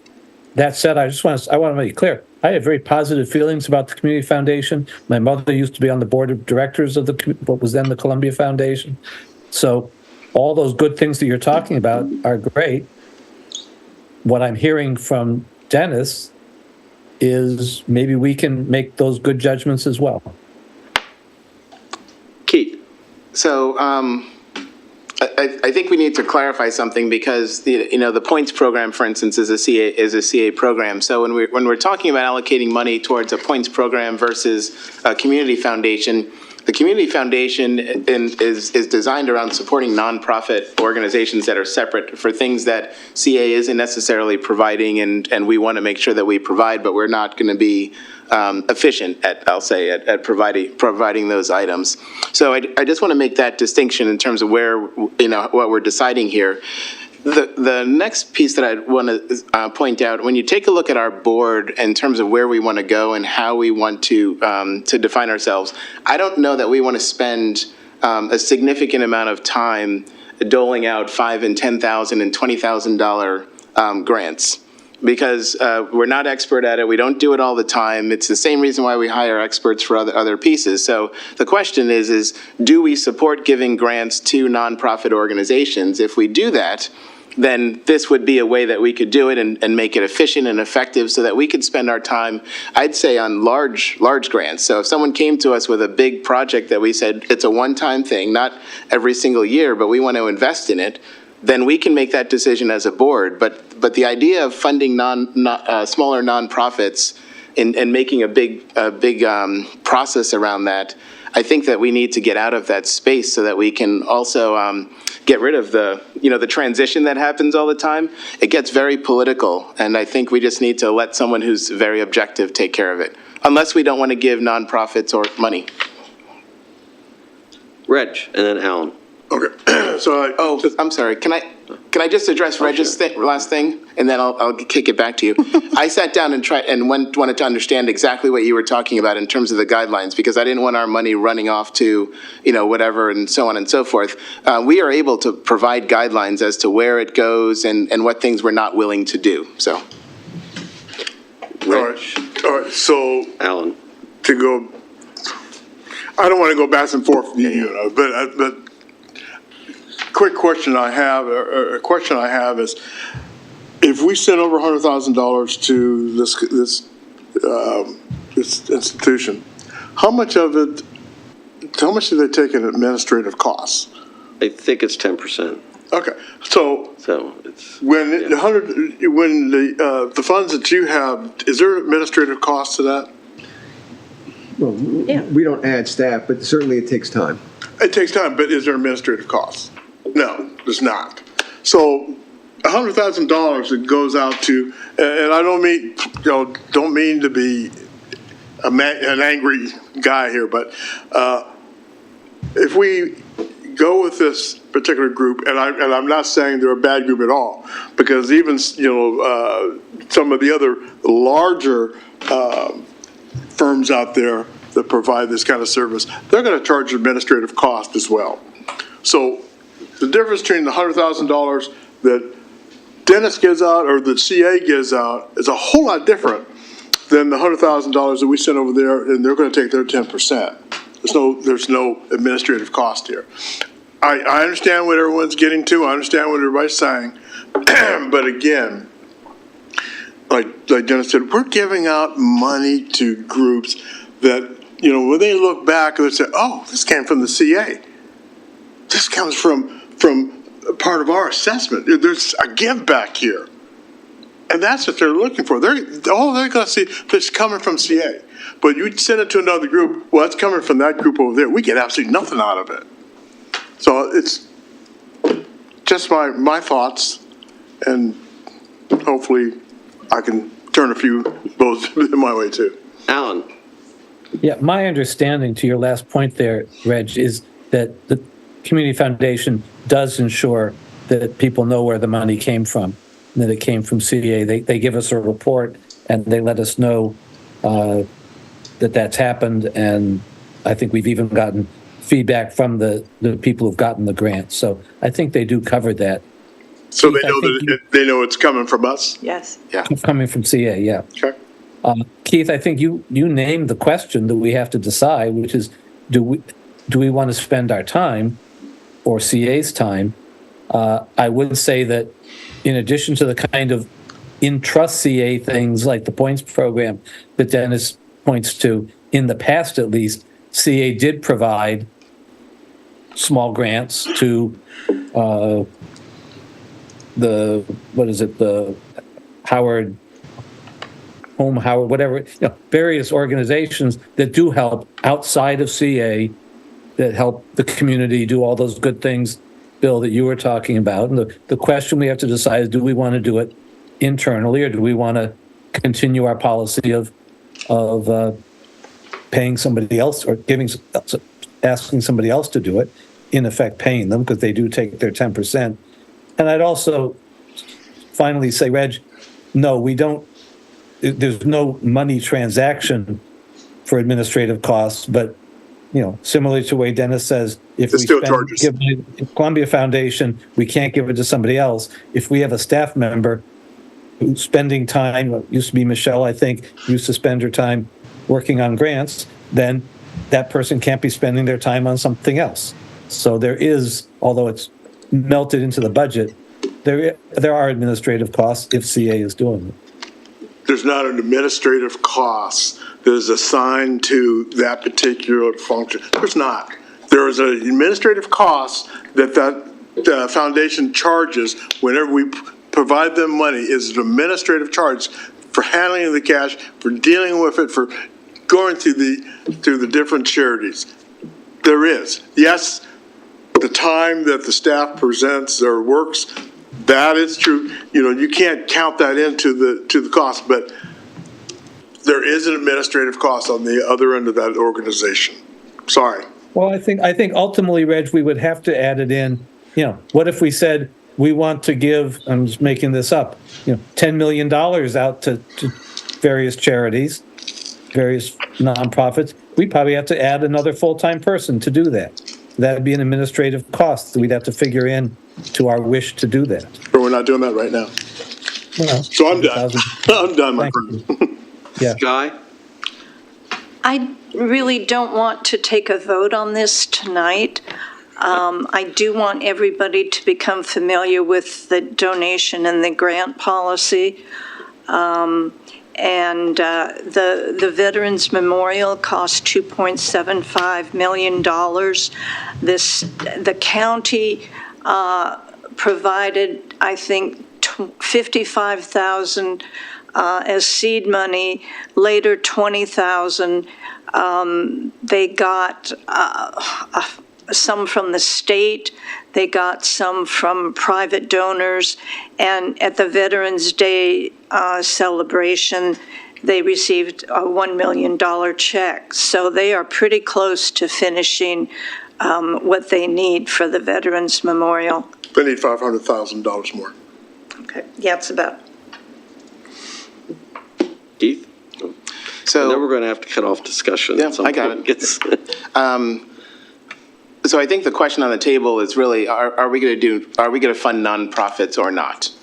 Because if we're going to fund nonprofits and we're going to handle it in-house, I'm not going to call it administrative costs, but I'm going to say that it costs a significant amount of board time in order to adjudicate that process. It costs staff time, and there's also opportunity costs because, you know, we don't have a strong strategic plan and direction at the board level. We don't have a strong watershed management plan at the board level. We don't have a strong infrastructure evolution plan. I'm not talking maintenance, I'm talking evolution plan at the board level. So all of these things that we're doing, and we're spending $5,000 here, or all of these adjudications, and there's resident speak out that we're gonna go through and have to listen to relative to these grant requests. These grant requests, that's a lot of investment, and I would prefer to take that time and put it towards, you know, moving where the board hasn't been able to go for as far as I can tell for years.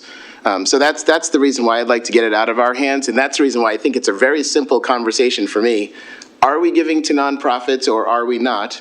If we are giving to nonprofits, my preference would be that somebody else administers that, except for large grants.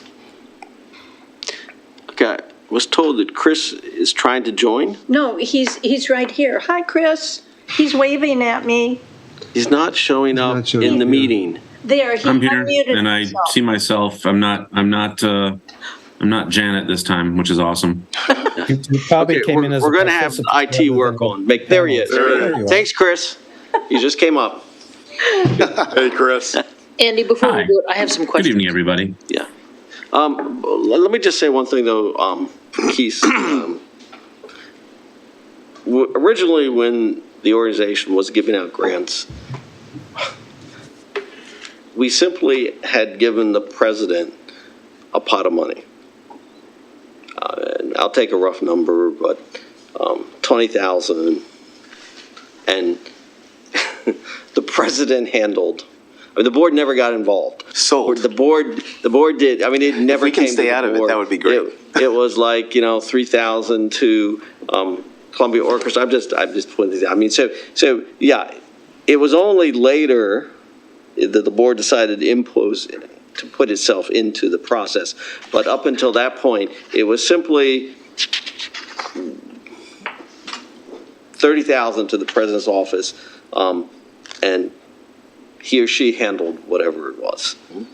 Is that Yeah, I mean, and it was like, you couldn't be more than, I think, like $5,000 or something to any one organization, or there was a threshold, I mean, set up. So it wasn't like all of the grants were coming to the board for the board to process it, because the board didn't want to do that. It was just simply, so I just wanted to make that clarification, that in the past, when we did kind of do the small little grants, Dennis would have handled it all in the office, not the board. Okay, sorry. Karen? Yeah, can I change the subject? I actually have some questions, not a motion, but some questions about some of the things about the budget. Why don't we ask Chris if Let's he try has- to end, do this issue.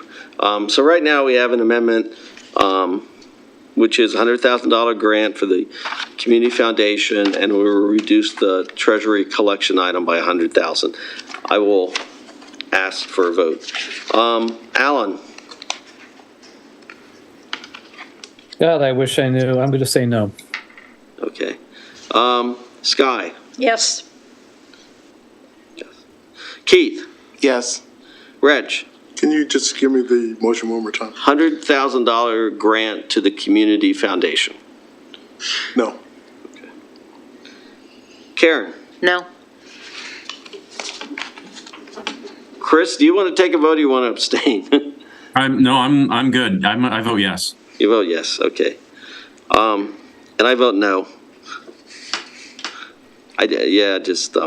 So the motion, the amendment Forgot Bill. fails. Forgot Bill. Oh, sorry, Bill. Oh, sorry.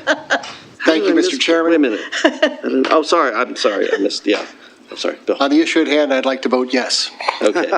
Yeah, it's a 4-4 vote. It's, It failed. Okay. yeah. All right. Karen? I can ask my questions now? Yes, you can. No, I just have a couple, I have two questions for Susan. I want to know, how much does the excess cash reserve policy actually save us? Talking about the villages. I'm sorry, what you're asking for, can you ask me again? I didn't follow. How much does the excess cash reserve policy actually save CA? For the village's excess cash reserve? Okay, it depends on the year, so it varies by year. Some years, not at all, and other years. How much did it save us this year? This year, it was a lot for FY '23, I don't remember. And then, it just goes to projects for environmental sustainability. So it's to be used for environmental sustainability projects in that villages, within that village. So it's not really a savings, but I don't remember what it was for '23. I can't quote you the exact amount, but I think it was in the range of 300,000 or so excess cash this past year. Largely from one village, though, not spread equally throughout. I can give you the numbers for my village for a couple of years. I think a couple of years ago it was huge, like 60, and more recently it was like 16,000. Yeah, I mean, I was just looking at how much we give the villages, and that number dipped drastically, and it seems like it's starting to come back up again, but I know that they don't feel fully funded, so I was just curious as to how much that's actually saving us. Well, if they were not fully funded, they wouldn't be returning any cash. So that's I guess a little bit of a disconnect, but it doesn't. It varies by year. I don't know what else to say. No, that's fine. And varies by village, right? You realize that as well. Right, so then I also saw the response in the packet to my question about the watershed management plan. So I think, I'm not gonna press on that right now, but I think at a certain point, I would like somebody to come and present about the watershed management plan and where it is and the status, things like that. So I know we need to get it on the board operations committee. That needs to be something, but just to give people a heads up that. And I would say that's, Dennis's strong suit there as well, so. Yeah, I mean. That's all I had, Andy. Next POC meeting's in February. Right. So definitely, something to bring up. Keith? We had that conversation, I think, at a prior meeting about the villages. So I went back to my village and I just said, hey, I want to make sure I didn't misrepresent anything, but we are not hurting in King's Contrivance for that. We're hurting for a pool, a pool upgrade, but we're not hurting for the funds that we're talking about in terms of the return. Karen, I believe and I haven't pulled up, but I think if we go back to November, in Jackie Tuma's presentation on the village Right. finances, I think somewhere in the back, there's some information about which village has returned how much money. There is. That information, I was looking at all that stuff earlier today, going through it, but looking at, the amount of money that we give to the villages each year, it doesn't seem to change. It had like a 600,000 drop last fiscal year, I think, and then it kind of went up to, I'm sorry, you guys, I'm doing this from memory, I don't have the picture in front of me, but when I was looking at the numbers and how much they were actually getting, I don't even think they're at fiscal year 19 numbers. I'm doing that from memory. Part of it is, the numbers look a little strange because we reimbursed some funds. When the contingency fund was eliminated, and that was a joint decision with the villages, and so that reimbursement made a big bump in one year. And also included in that amount is the benefits that CA pays on behalf of the villages, and they can vary significantly depending on, how many employees take the CA benefit, is it a family or individual, so. But the overall, the grant share is. What percentage of the annual charge is it? Do you know that off the top of your head? No. That's fine. But it goes up steadily. The drop you're seeing was because of the large amount of excess cash that was returned. Yeah. And a significant amount of the money that was returned was because CA paid in lump sum after the pandemic when we retained some of the annual charge. It wasn't, everybody was closed and we weren't sure what we were going to collect. There was a lot of uncertainty, so it was reduced in the initial year. Then 2 years later, we went and paid back, in addition to that year's annual charge, we made lump sum payments, rather significant payments, to the villages to reimburse them largely for what had been reduced. That created an excess cash situation in and of itself. Some of that was then returned, and that nets against what you see being paid out as annual charge. So it's not that the budgeted annual charge amount to the villages dropped by several $100,000. It's that the excess cash is netted against that line. Okay. Okay? Thank you. Sky. I hope I'm using the right terms, the excess cash reserve or excess reserve cash. I know my village, when it comes to March and April, we always have money that we have to return to CA, so there's a flurry of spending. We go to the people who have asked for donations in the past, and we say, do you want a donation? And, let's get this rolling. And secondly, I think you mentioned something about each year the villages seem to get about the same amount of money as the previous year or whatever. The formula was created 5 years ago and is due to be readjusted. Right. I have a question about that, Sky. I think the formula was set during COVID, right? Aren't they working under the COVID formula still? No, the basic 2017. The management contract and the board approved formula was done before. Okay. All right, any other, Keith? Yeah, I agree wholeheartedly with some of the questions that are being asked. The piece that I think is interesting is we really need to sort of address the I'll say the policy, the strategy, all of that stuff behind it, because we're not really going to make any meaningful shifts and changes as part of the as part of the expense budget. So I know I sound like a broken record, but that's some of the foundational pieces that I'd prefer to be spending a lot of time on, as opposed to digging into these expenses that we really can't change or there's not a whole lot that we're going to do right now, because we're not going to create policy on the fly during the budget process in order to make some of these shifts. So That's what September was for, while we were doing strategic discussions. All right, what I'd like to do is call the question on the motion, which is to approve the draft income and operating expenses for the fiscal year 25 budget. Second? No, it's already been seconded. Oh, cool. I'm going to call the vote. All right, this time we'll go down. Bill? Yes. Karen? Yes. Sky? Yes. Keith? Yes. Reg? Yes. Alan? Yes. Chris? Yes. Andy, yes, so that passes. Thank you. All right, one last thing. The motion to approve the annual charge rate and cap. The chair moves that we approve the annual charge rate and cap as submitted in the fiscal year 25 proposed budget. Is there a second? I second it. Is there any discussion? Karen? Yes, I would like to make a motion that we reduce the annual charge by Amendment. 6 cents. Because Dennis put in his love letter to us that we're going to, once again, beat the budget. That for the first 6 months of the year, we beat it by almost $4.9 million. And so I think it's an opportunity for us to return money to the residents.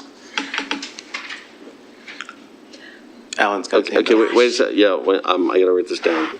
I'm dreaming of what I can do with that extra A 6 6 cents. cent reduction. Thank you. So you're going to need a second, right? Okay, well, I'll second it. Thank you, Reg. All right, Alan has it, and Keith. Yeah, well, I was going to, before you made that motion, I was going to ask staff, and I will now ask staff to comment. I mean, the argument is being made that we keep beating the budget. So why do we, and we seem to be funding what we want to fund. So why not lower the charge? Why keep on beating the budget by so many $1 million? So I'd like to hear staff's response. What, if you're in favor of this idea, what concerns you would have about the idea? I mean, obviously, nobody likes to see money taken away. Can board members respond before staff? How about the audit committee first, because this kind of came up. Yes, the audit committee. I'll ask the audit committee to actually. I'm asking staff. I'm asking Susan and Dennis. So, That's and the reason, well, let me pull back to Kurt. The reason why I'm asking is, while I could be all in favor of, yes, let's return money to the residents, yes, we keep beating budget, it makes perfect sense. I don't know what I don't know. Staff does know what I don't know, and I'd like to hear from them to find out what I don't know, if anything. So we have been exceeding the budget from 21 through 23. We did not in 2020, and we were very close in 2019 and 2018. That's as far back as I've recently looked. So I think that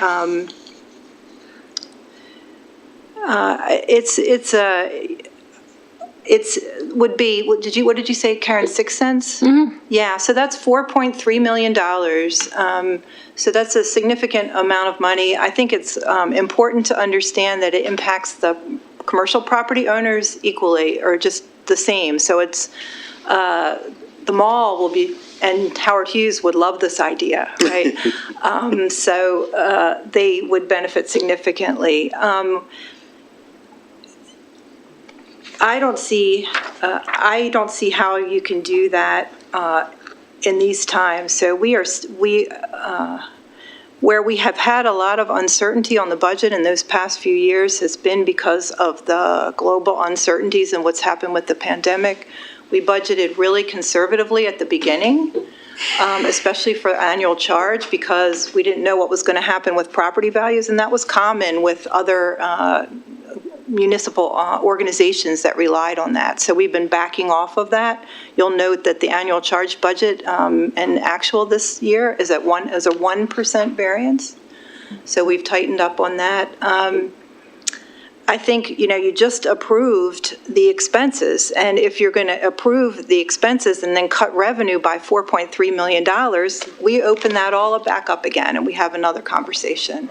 And also we have to look at the cash, because that's a direct dollar-for-dollar cash impact, and we would need to take a very hard look at that. I would think it would impact the capital as well.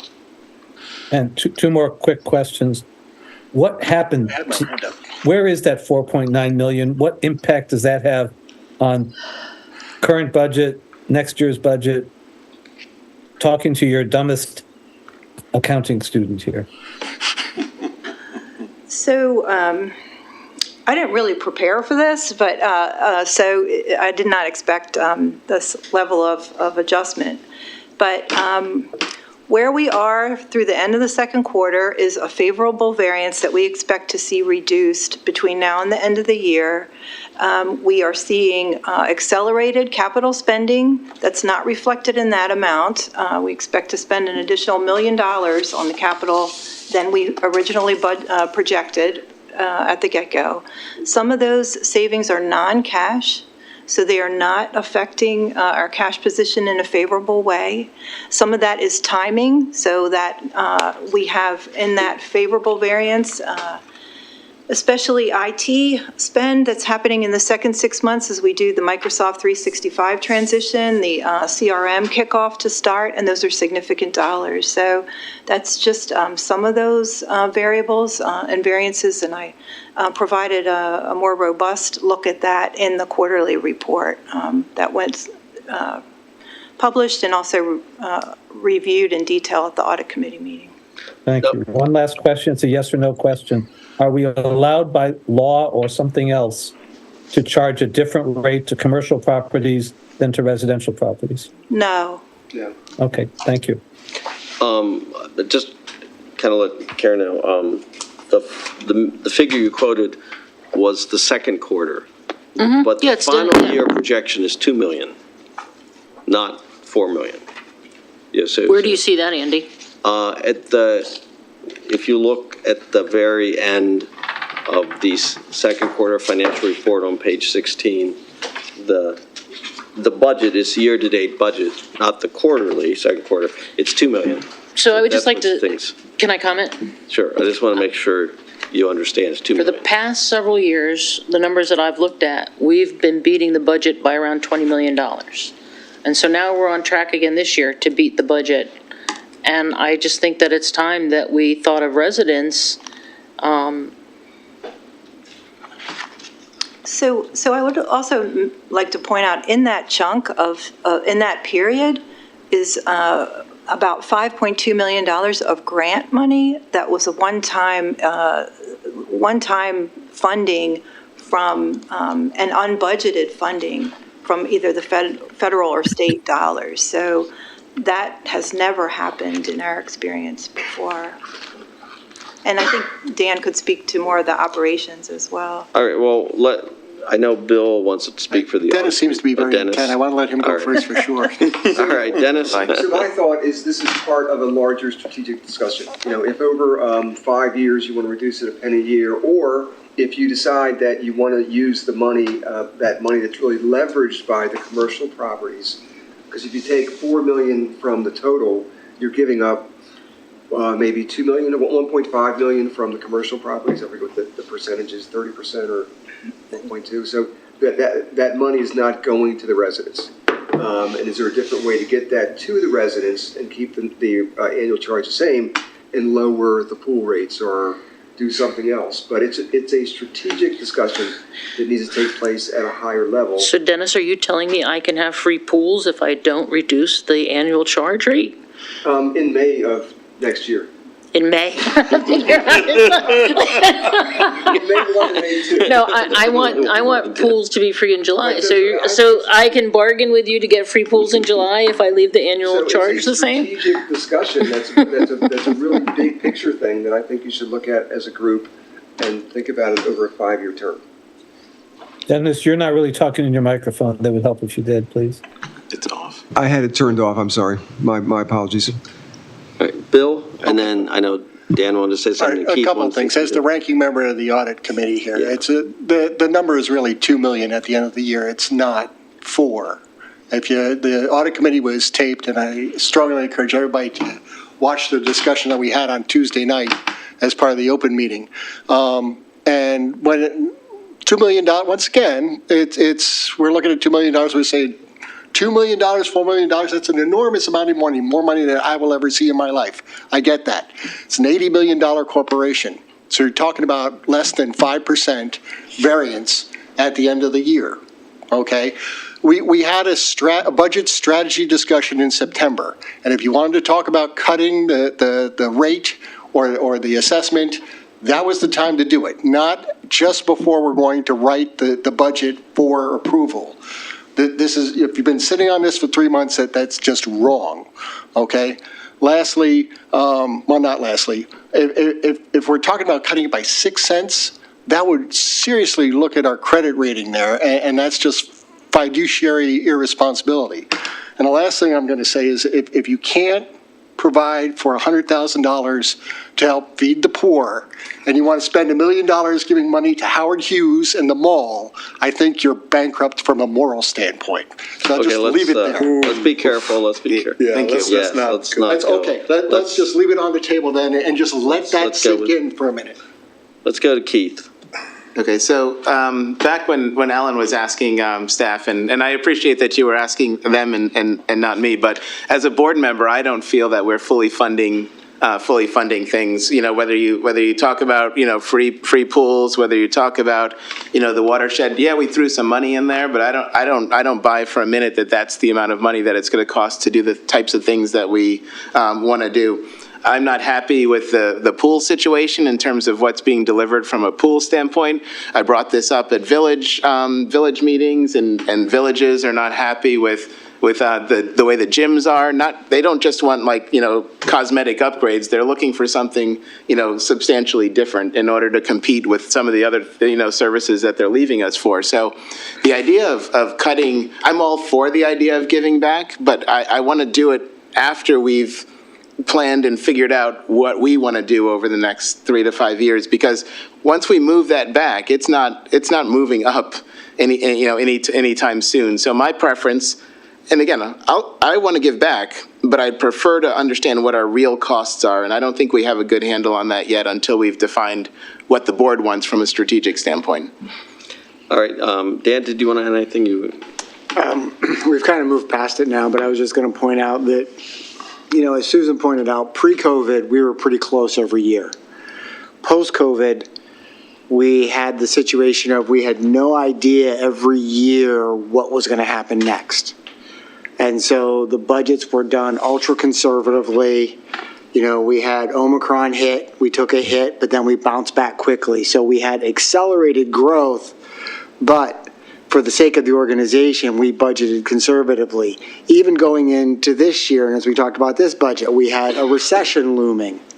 So, you add on all the grants we got and the other changes that were made, and the fact that a lot of these budgets were conservative and we managed to them, it created these variances that in a normal circumstance, i.e. pre-COVID, we would have been doing some of the things Keith's talking about and not having these excesses that a lot of them are on paper too. They're not really cash, so that creates a different scenario. But from a budgetary perspective, the budgets were very conservative given the unknowns we faced, even in the FY25 budget with the recession potentially looming.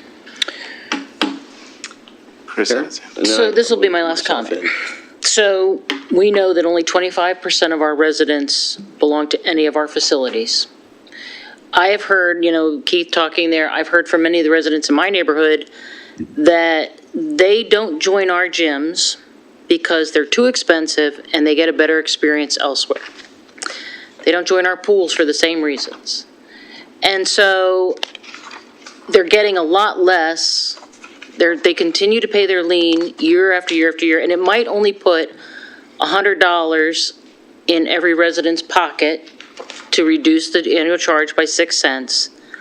But it seems to me that I have sat through multiple board meetings where we've talked about taking away from residents. Whether it's a suggestion to close pools, reduce play areas, and I just think that we have an opportunity to give back to our residents. Will there be a side effect that commercial properties get a reduction as well? Yes. But I do think it's time that we consider our residents for a change. Chris. I put myself in too, and then Chris is there. Chris, I'll let you go, because you haven't had a chance to talk yet. Thanks, sir. Appreciate it. Yeah, I mean, I want to just echo, I mean, of course, that's why we're all here, right? Is to do good things for the people of Columbia and to do good things for the residents. But I want to say that nothing is certain yet, right? I mean, the pandemic was huge and that caused a lot of uncertainty. And that was why things, got a little dicey and why things were budgeted a little bit more conservatively so that we could make sure that we survived and floated, right? There's things on the horizon that, that may not be great. So I don't think that we're in a comfy place right now to be able to say, oh, everything's rosy and we can start making these kind of cutbacks. Would love to, right? But I also think that this may not be something that has the impact, a big enough impact to justify the effect it would have on the corporation. So really, I think that we need to find other ways, and I would love to find other ways to give back to residents. I just don't think that this is going to make the splash, right? I don't think this has the power behind it. I think something else could happen. The pools taking that money if we find that we're beating the budget and that we're able to do it, making the free pools in July, right? Finding other more tangible ways that have a direct impact rather than, oh, I saved, a couple $100, right, on the assessment. Then that may have something that's more tangible and has a bigger impact on folks. I think that it's something that we should put into the strategic plan to figure out a way to do that over a longer period of time. And I agree that we should also look for ways to separate out the way that the annual charge is applied to residents and corporations. I don't feel like that to commercial operations. I don't feel like that should exist, right? There should be a separation there. And I hope that that's something that other people will join me in taking up the call to make a change to the way that we do that, even if it takes a long time to do it. So, I ran out the timer, but that's what I have. Thank you. Thanks, Chris. I did like to put myself in here just real quick. I would encourage the board members to look at the portion of the audit committee where they discuss the second quarter. I will say the most interesting thing I saw come out of that discussion was that on a GAAP basis, general accepted accounting principles, it shows a $2 million increase in net assets. But on a cash basis, we actually are going to have to borrow $1 million to fund the stuff we have. And it just pointed out that you have to pay attention to both the GAAP reports as well as the cash basis reports. You have to look at both of them. So yes, I know it looks really rosy, but if you look at cash, the projection is we have to borrow $1 million, right? Well, we wouldn't borrow, but we would be using the cash that we have, right? It's a cash shortfall for the year. Cash shortfall. Right. Bill? Yeah, just on the pools, my understanding is that labor is going up at the pools, utilities are going up, chemicals are going up, paint is going up. Just every portion of operation and maintenance of the pools is going up. And what we're saying, the best thing to do is to reduce the amount of money that we bring in to pay for all of those things that are increasing in price. And it just seems to be counterintuitive to me. All All right, Sky, and then we're going to have to wrap this up. You've missed me, like. Oh, sorry. This is. Sorry, Keith. And I have you here. I'm sorry. Come on. I'm trying to be polite here, but. That's what happens on this side of the room. Why do you think we're over here? No, I think Keith this is really a does. good Yeah, Keith. discussion, and Karen, maybe you can bring it up again next year or 2 years from now. Keith, I'm sorry. Yeah, you're good. I apologize. Okay, so there was one little piece of your comment that just sort of kind of rubbed me a little bit the wrong way. I'm not a give up kind of guy, and to hear that people are going elsewhere and because our services are not where they want to be, that's the problem that I want to solve, right? And I think that that's the strategic piece that we need to figure out is what do we need to do in order to make that happen. And I also want to say just for the I guess just for the record, because you said we've been talking about cuts, People that have talked about cutting back on, tot lots or whatever, pool facilities. But I want to make sure that it's couched in the understanding that if that's what it takes in order for us to provide a better service, right, is to reduce things so that we can provide the more advanced or the more improved or whatever that next level is, I think those are some of the recommendations that we need to hear as a board. Those are the hard decisions that we have to make about moving forward.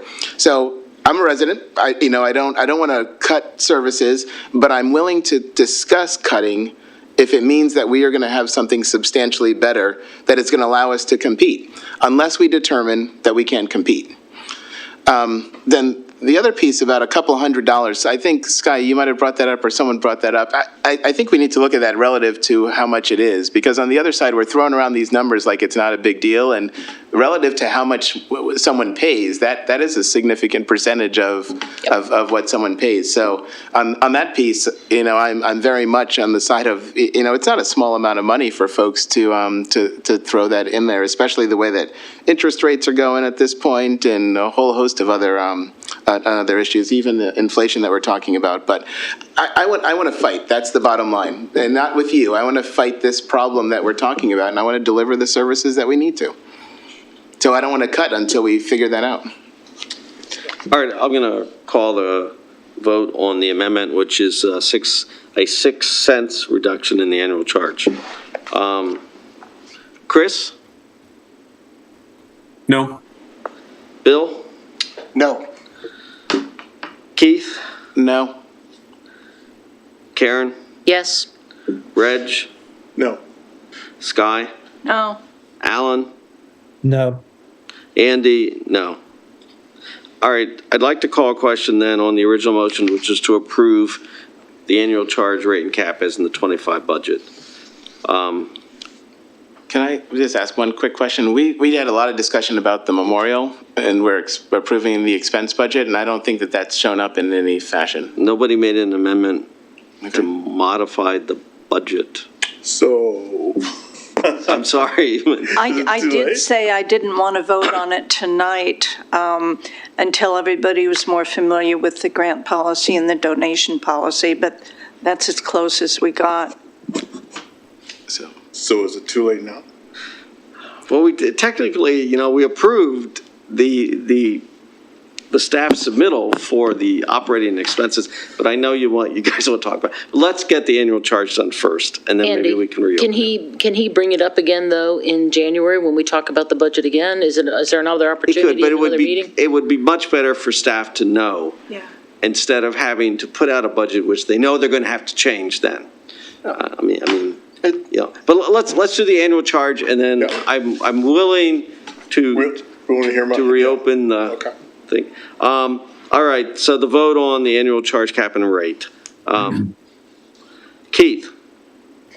I don't know what I'm voting on. Just to keep it where it is? To keep it where, as proposed in the budget, which is keep it where it is right now. Bill? Yes. Karen? No. Reg? Yes. Alan? Yes. Chris? Yes. Sky? Yes. Andy, yes. So that passes. All right. I know you want to talk about, so Reg, do you have anything else on the budget you would like to propose? Yes, I'd like to propose that we give a grant of $100,000 for the Veterans Monument that go in the lake area. How about Okay. 100,000, we add 100,000 for the memorial, and we reduce the collection and treasury line by 100,000 to balance it out. Sounds good. I mean, because that's what staff has proposed, that if the board wants to go ahead with a $100,000 grant, then they suggested that the board reduce the treasury line. I'm good with that. That I sounds mean, good. so I just want to, No, that helped me out. all right, give me a minute here to write this down. All right, is there a second to Reg's proposal? I'll second, and then I have a question. Okay. Please, just 1 minute here. And Keith has a question too. I don't want him to get missed. Thank you. Keith, you really should be able to. I know, I'm thinking, that's where I was before and it was all right, but. All right. Then you showed up. Oh, sorry, man. All right, Keith. No, it was No, the first. it's Karen. So my question is, are we allotting more money than the county did? No, the county just gave $1 million. How much did the county give? $1 million. Oh, they gave $1 million. For some reason, I Over $1 thought, million. when I was Million listening is the latest, but they gave seed money of 50. Okay, that's what I wanted to understand. Okay, thank you. Okay, I'm good. All right, Keith, do you have anything you want to? I actually I'm did, sorry. but just totally spaced on that after all the back and forth. Oh, I know. And in light of not wanting to change the budget the next time, I think what we're saying, especially since we took the dollars that, and I'm okay if this is what the board is saying. I just want to make sure everyone's clear on this is what the board is saying. We're taking the money that was allocated, $100,000 that was allocated, I won't say to the community foundation, that was allocated to nonprofits, and we are allocating that to one organization instead of allocating it to nonprofits. And the reason why I'm putting this out here is because I don't want to come back at this in January again and say that we're making more adjustments to the budget. I think we need to be largely done at this point, because those are big dollars. So I'm just stating it so that everybody understands that what we're saying is we are not giving to nonprofits in that fiscal year, but we are willing to give a one-time grant, which I'm supportive of, but we are willing to give a one-time grant. It's not a nonprofit? I'm sorry, I shouldn't, it is a nonprofit. I'm just talking about the nonprofit funding that we were discussing to a number of different organizations, the 5,000, the 10,000, so on and so forth. We've essentially cut that out of our budget at this point. And the offset was given to the War Memorial, which, Veterans Memorial, which I support. That's a very good summary. Thank you. That was a good So the board understands that. All right, is there any, Alan, discussion on? Yeah, I guess I like your statement, Keith, and I guess I want to turn it into a question in a sense. Reg, I'd like you first, since you made the motion, and anybody else who wants to weigh in. Help me understand the benefit that this will have for the community. The benefit of having the monument, this celebrates veterans that have served our country, that live or residents who live here in Howard County. Those that have wounded and killed in combat, and those that remain here that didn't get wounded or killed, but served our country. It honors them. It honors every single man, woman who served our country during peacetime and in wartime. It's just a celebration of veterans, and it just says, hey, Howard County recognizes that these people are basically serving our country. It's just, again, a celebration. And what do we get out of it? Again, we get an opportunity to say thank you.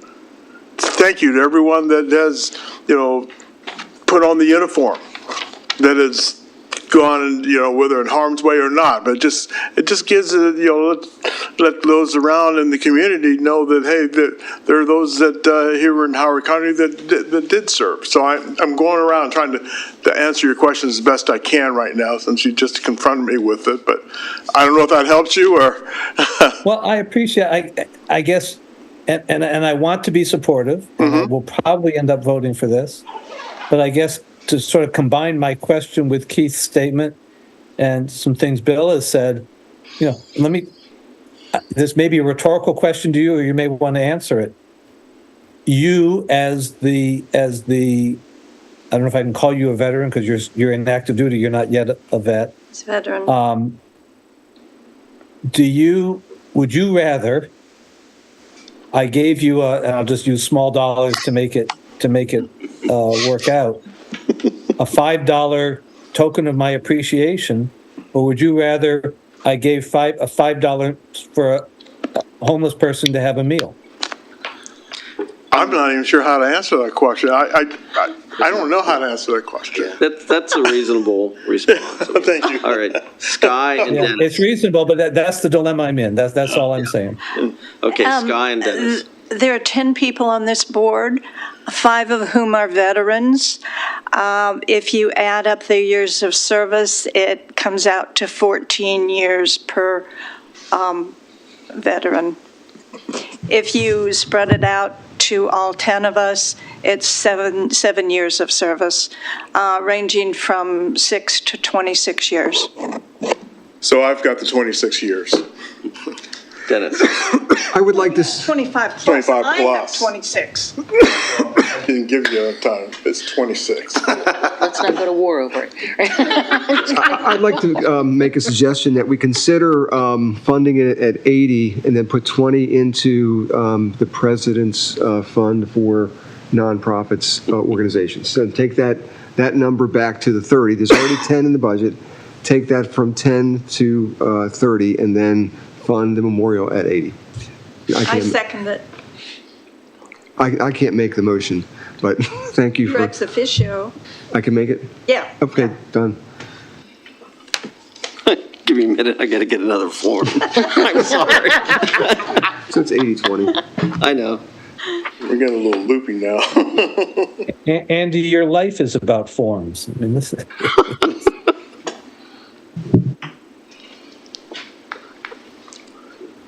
It's a little tough, especially with Janet not being here. I gotta make sure, get everything gonna go.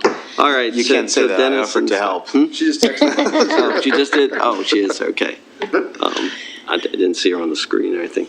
All right, so Dennis was like 80, an amendment to do 80% for the monument and 20% to up the line in the grant line in the president's budget, because there was already 10,000. All right. Any discussion on that? You might want to write it down not as percents but as dollars. 20,000, 80,000. Yeah, $80K and 20K. Thank you. Thanks, Alan. And Sky seconded. Yep, got that. All right. Any discussion on that? Keith. I'm trying to look. Wow. So I wouldn't support that. When I was bringing up the statement that I made, I was just saying that we've made that decision tonight. Is all I was trying to say. I think we should be giving $100,000 to the memorial, but it was literally just a statement, and I don't think making it 80-20 is necessarily going to hit the mark. I think that's just my opinion. I think we need to give $100K, and then we have to make a decision if we're going to give money to nonprofits. All right, any other discussion on the amendment? All right, I'll call the question here. The amendment is to do the 100K split as 80K for the monument and 20K for increase in the president's grant line in the president's budget. Alan? I'm going to say no. Chris? Yes. Sky? Yes. Keith? No. Reg? Come back to me. come back to me on thinking. All right. Karen? Yes. Bill? I'm the member with 6 years. I'm very proud of that service, and it changed my life. But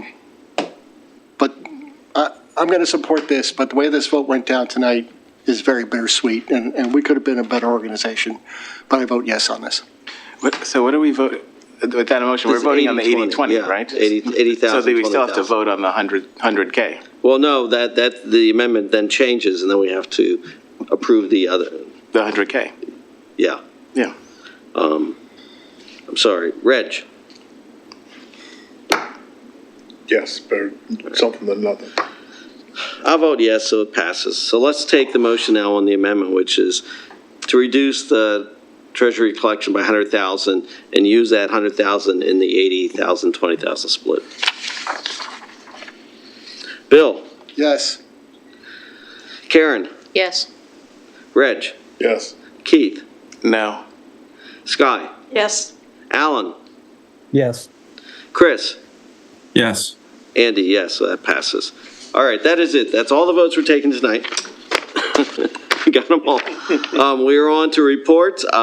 Let Dennis have a few words to say for the year in review. It's questions only, but I do have, there are some business card size QR codes for people who can respond to the survey. Your microphone? Your microphone's off. I'm sorry. So there are some business cards here. I'd like to ask everyone to take some with them and hand them out so they can weigh in on the budget. Strategic And Alan, I'll put some. It's the strategic plan Yeah, survey. excuse me, you're right, strategic plan, you're right. Right. I'm focused on the 100. Tonight. I'm making an amendment. In any case, any questions on the president's year in review? I want to say thank you for preparing it. Yeah, thank you. Nice format and readable. Alan? Yeah, I will second all that. I have a question that's not really related to that, but I don't want you to throw anyone under the bus at this point. I do want to register my concern that we've had a resident who said that they were refused documents that we have in our possession.